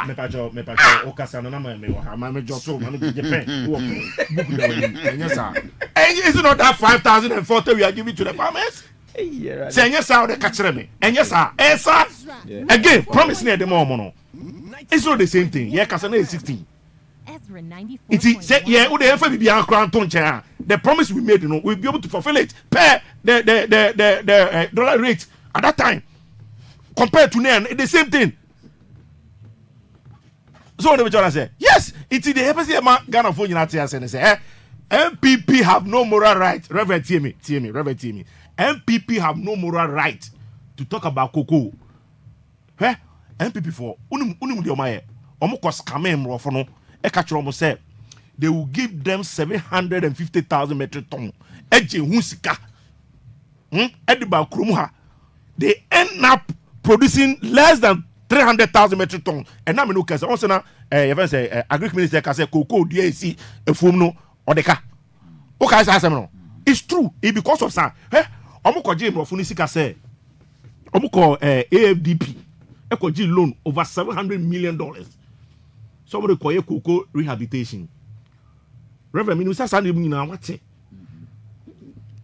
700 million. No, omo ye calculation no hectares ebet ma cover 160,000 hectares.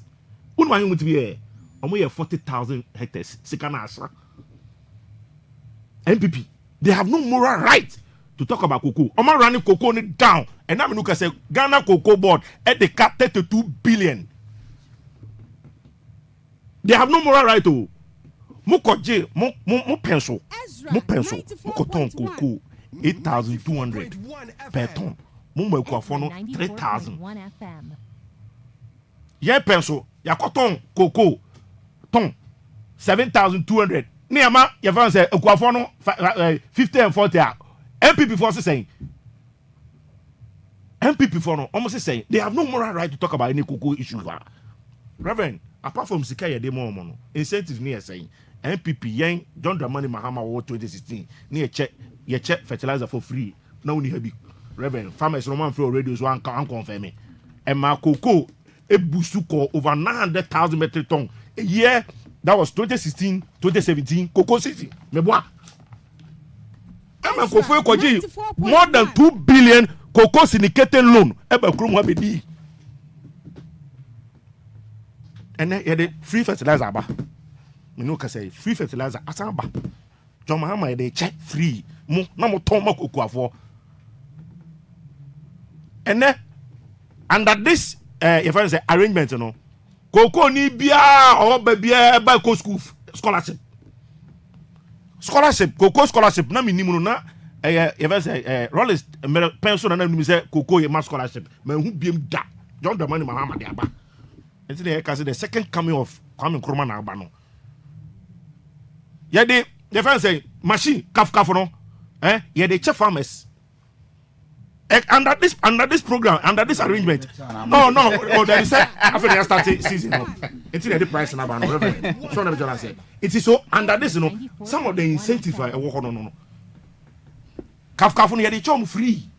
Cocoa spraying machine be so almost say cocoa spray mobile 8 years almost spray cocoa for free da. So amo ko ji sika ko ji nyina no. Emu den no emu ahe e no mo dey cocoa ho adwuma. You went scamming, moko scamming, bro. Funu koju musika. Think say you will be able to produce cocoa. And I only hand and dance your for 40 tons. Palestinian for 40 tons of cocoa. Chocolate. Huh? Was it cocoa? Cocoa. 40 tons. So this cocoa product. And cocoa product 40 tons. And by Papa and Abano thinking president in Abano. And this is how we do it. Yeah, cause scamming koju musika. But we'll do it as it is.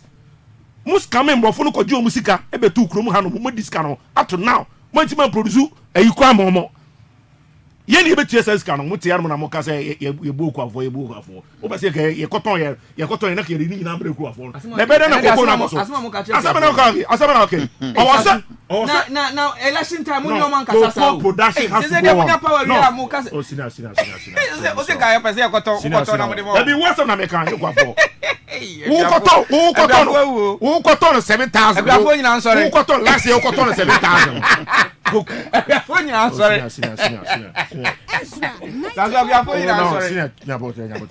oh last year koton 7,000 o mo ku afo no 3,000 yeah koton 7,000 yeah koton 8,000 o mo ku afo no 3,000 yeah koton 7,200 yeah mo ku afo no 50 yeah usu Reverend osu. And they have no moral right to talk about it. Your calculation, you have not given them. That is no. You are adding up. Some to be up to 5,000. What I'm saying is that your call market no na saying Reverend with the work account. I know you know what I'm talking about. Your core market na saying. That's what we said. It's about $7,200. Correct. And that's $7,200. No, if we are dividing by 16, if we are going by the normal calculation, a woman 16 per ton. If we're dividing 16 by ton krana, a 4,500. We don't want to say, the scanning in Abemekuya 4. So there are a say even if I increase it to 3,500, would have been okay. Senior production 7,200 by 10.25. I want to say 10.25. That is the dollar rate. Yes, I want to say. I want to say 7,000. 7,002. No, 73,800. Okay.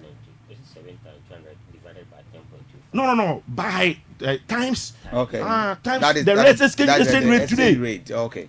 I don't know about the exchange rate today. Senior, what you saying?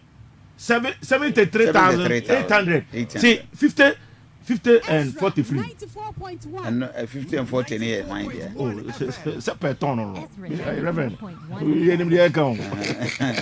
I mean, why clear? No. So, we are calculation.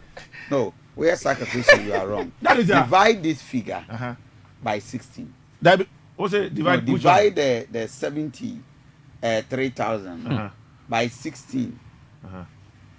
You divided by 16. We divided by 16. You should have given the farmers 4,000. No. That is per ton. 73,000 Ghana cedis. Yeah.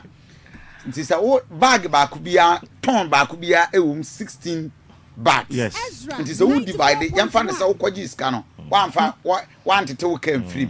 Are you okay? No, meba. Okay. Now, Nkao Tom Equiafono as a taser. Okay, 4,600. Queens actually. But Equiaphone say there are production costs that are then the MP. Nkaya per 3,500. And I want almost 3,200. Which is what the 120. Reverend, what from a time? It is our calculation. I'm 5,000. See, Reverend, simple, but I know you know, but me, I understand the chair you sit on. It was here, but the person Marty has saying, say if I could call the free hand man, you could talk about $1. Senior, $1. It will get $1 now. What the better say $1? Say next second $1 is 16 cities, but 60 cities near. Say $1 no say 20 cities and people before can say your mama is president, your mama be president. $1 no 25 Ghana cedi. Okay, 25 Ghana cedi. It was a son eba wu from musicam $1 ni. And it's that commodity, export commodity no eba $1 no more because when your dollar the other system sure. So there are more dollars in the system. And it's that government saying carry say more export than import, so that you bring more dollars. So this export here in this season, now dollar rate near saying 10.25. It is 10.25 no. What the taxes 7,200 them I was saying. It is a yatimu your friends say 50 and 40 Ghana cedi every 73 Ghana cedi more. I think that we'll be able to do a lot for farmers. Again, Reverend Makase, in the world market, you turn one bag. You turn one bag. It is only one bag. Because one bag calculation now, yeah, you get it wrong. Because at the end of the day, Ghana, you have one bag, the coin is into tons. So, let me just say. So, what we are saying is that Cocoa 4 and Neno, so compare with MPP 3,000, that's all compare per ton. Compare 50 and 40 now. I think that we'll be able to make more gains than Reverence or just cannot the other. Let me see how it has no value. Or just cannot the other. And then because of our papa, and then she say, Papa, I don't demand my hammer to force in the good room. And then we know a car, nay a day, a car a day. And then because of, and she say, Papa, you can swat 163 billion Ghana cedi. Reverend, a car deal and swat 163 billion Ghana cedi. Yeah, you you only $2 billion. And they are taking can be again. And inflation you're saying. You're saying. And number 23.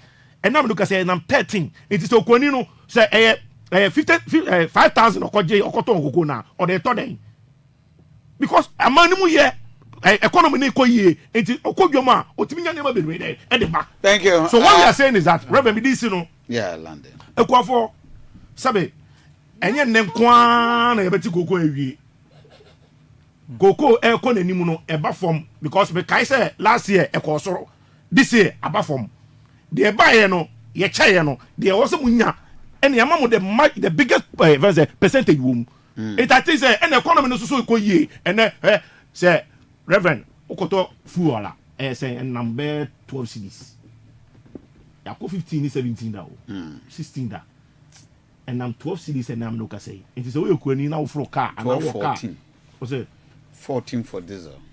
14 for diesel. Yes. Fine. And I make sure say, depending where you are buying it from.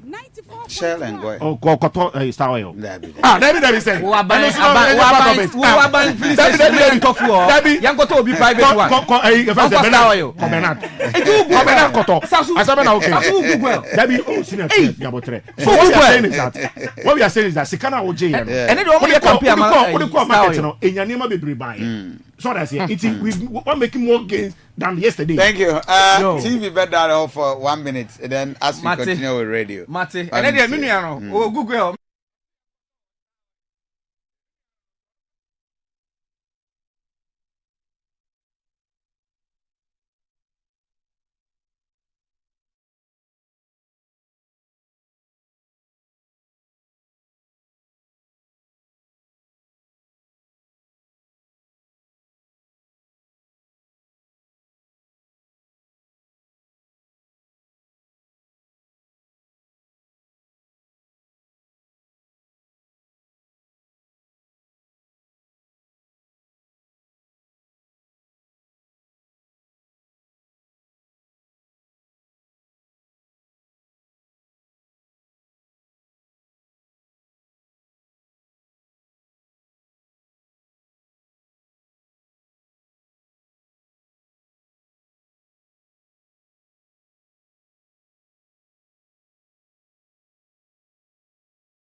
My problem is that you have failed the cocoa farmers. What that omu?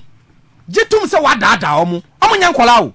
Cocoa farmers na eti adopa no. Opa be a phone lines tum. Ka better response on the master suwa. And they were not happy. What are you talking about? We spoke. Oba catch me say now who interventions by na yet in pollination.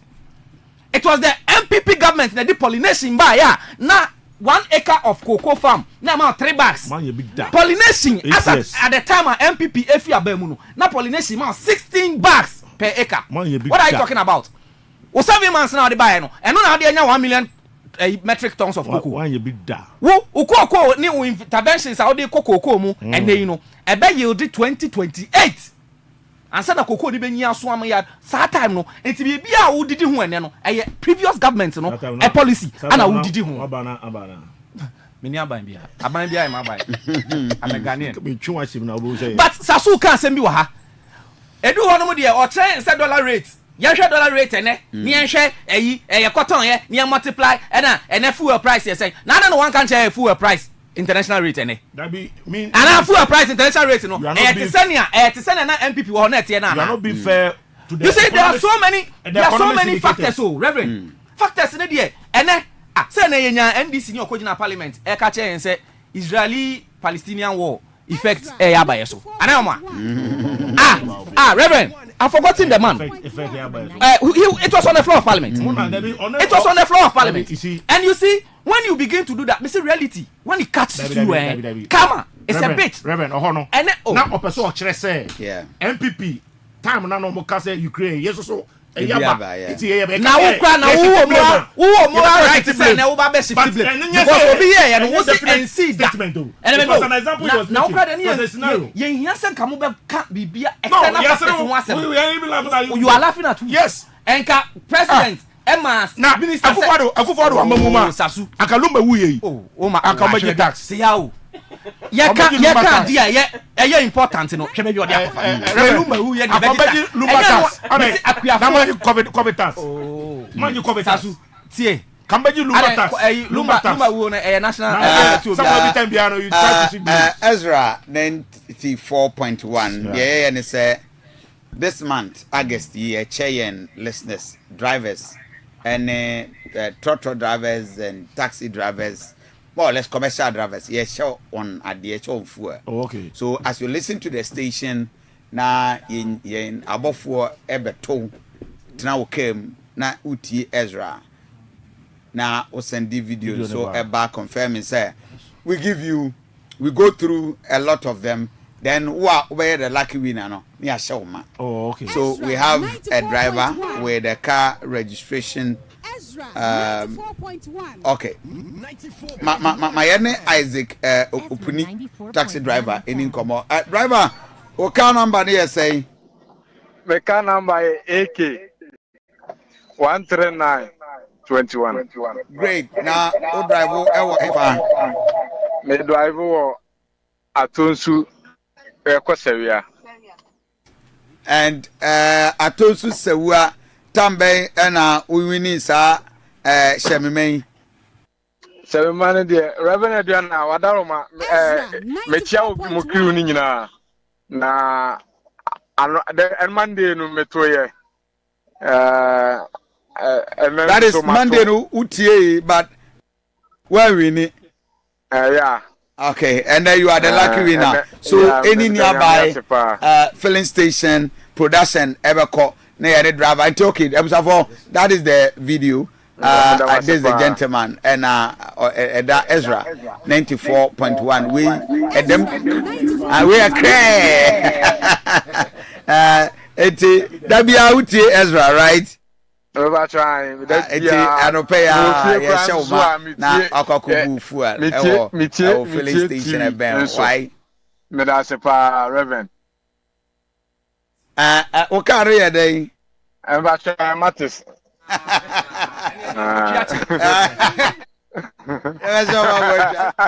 Papa man say for one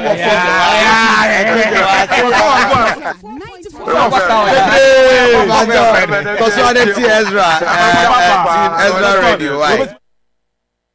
For how long are you waiting Ezra Radio? Ezra Radio dear. Eba e nyina me tie. Ebisa me medi papa chi sa. Okay. Free Shira FM. Nti Reverend Mitie Ezra. Say my brother, cause where we need the Shamima Fuel from Ezra Radio. For this is the lucky winner for the day. Yes, sir. I'm on landing na time na so. 1 minute, just land. Ekuafu etie enne. Ni omo kan say aban na dada omo. Their lives have been improved by only 120 Ghana cedis. And 120 Ghana cedis no, wamu di tuya mo school fees a enye ye. Wamu di to cement a enye ye. Bra mo bre won rem, enne mfifiro mo ti won rem no, omo nsusu da. Sese ni aban we kasa ye prior to election. Before the election 2024, a boss say ye just last week, President Isha Bosch and still dollar 10 point something. So Sasha Muboka said they are going to get something significant. It is something significant, no? Any 120 need ya. If you are funny so money shake, emre ni krabia ne bechere. Say obi akuse kuseshini trim. And they have about 3 years to 4 years ahead of them. 3 years, 3 months ahead of them. But if you are funny there, kuse nyina ne say, ye be hwe asem a Omwesa be catch you bim. But say na me kan na kuafo no omunye prepared. All that they are going to do. And they say could do election time a ye betu bag ni mbum. Ye betu mbum akobe 7,000 amomo. Susu ye ne say ye ne sa omre be fi. Ahokyere ene na ada omde dada omo. Say ne be ye omwesa koto aba omo. So they are watching. Reverend, you can land. Reverend, simple again. Me say ye fa kokoni ni free ha. Ye koton international market.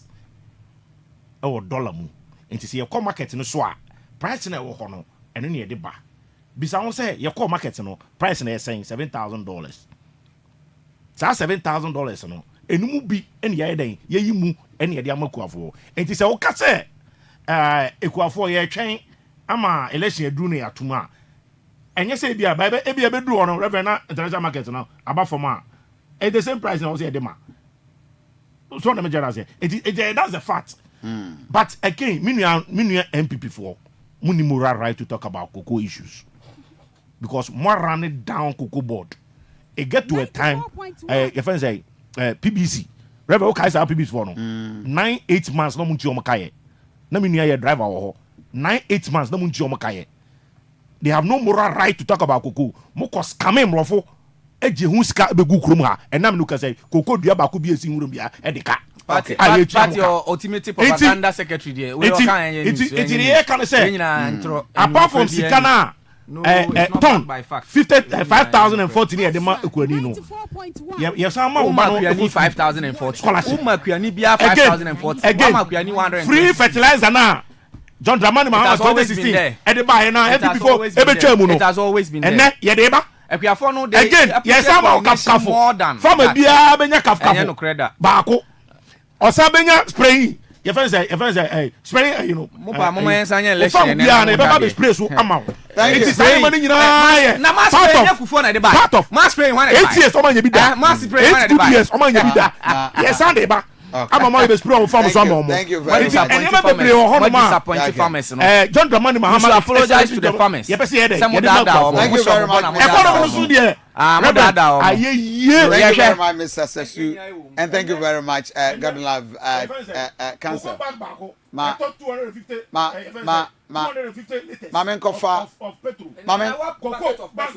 Kofa birthday dedication. Happy birthday, Nkoma Bevelin, and your birthday from Tot of Royal TV. Our show, happy birthday, and another birthday dedication, Nkoma Usika from Ophelia, Ezra, sales and marketing department. I wish you Usika a happy birthday, and of course another birthday to Sam Tuga of Horrĩfĩc Samuel. I wish you happy birthday. Yeah, cancer.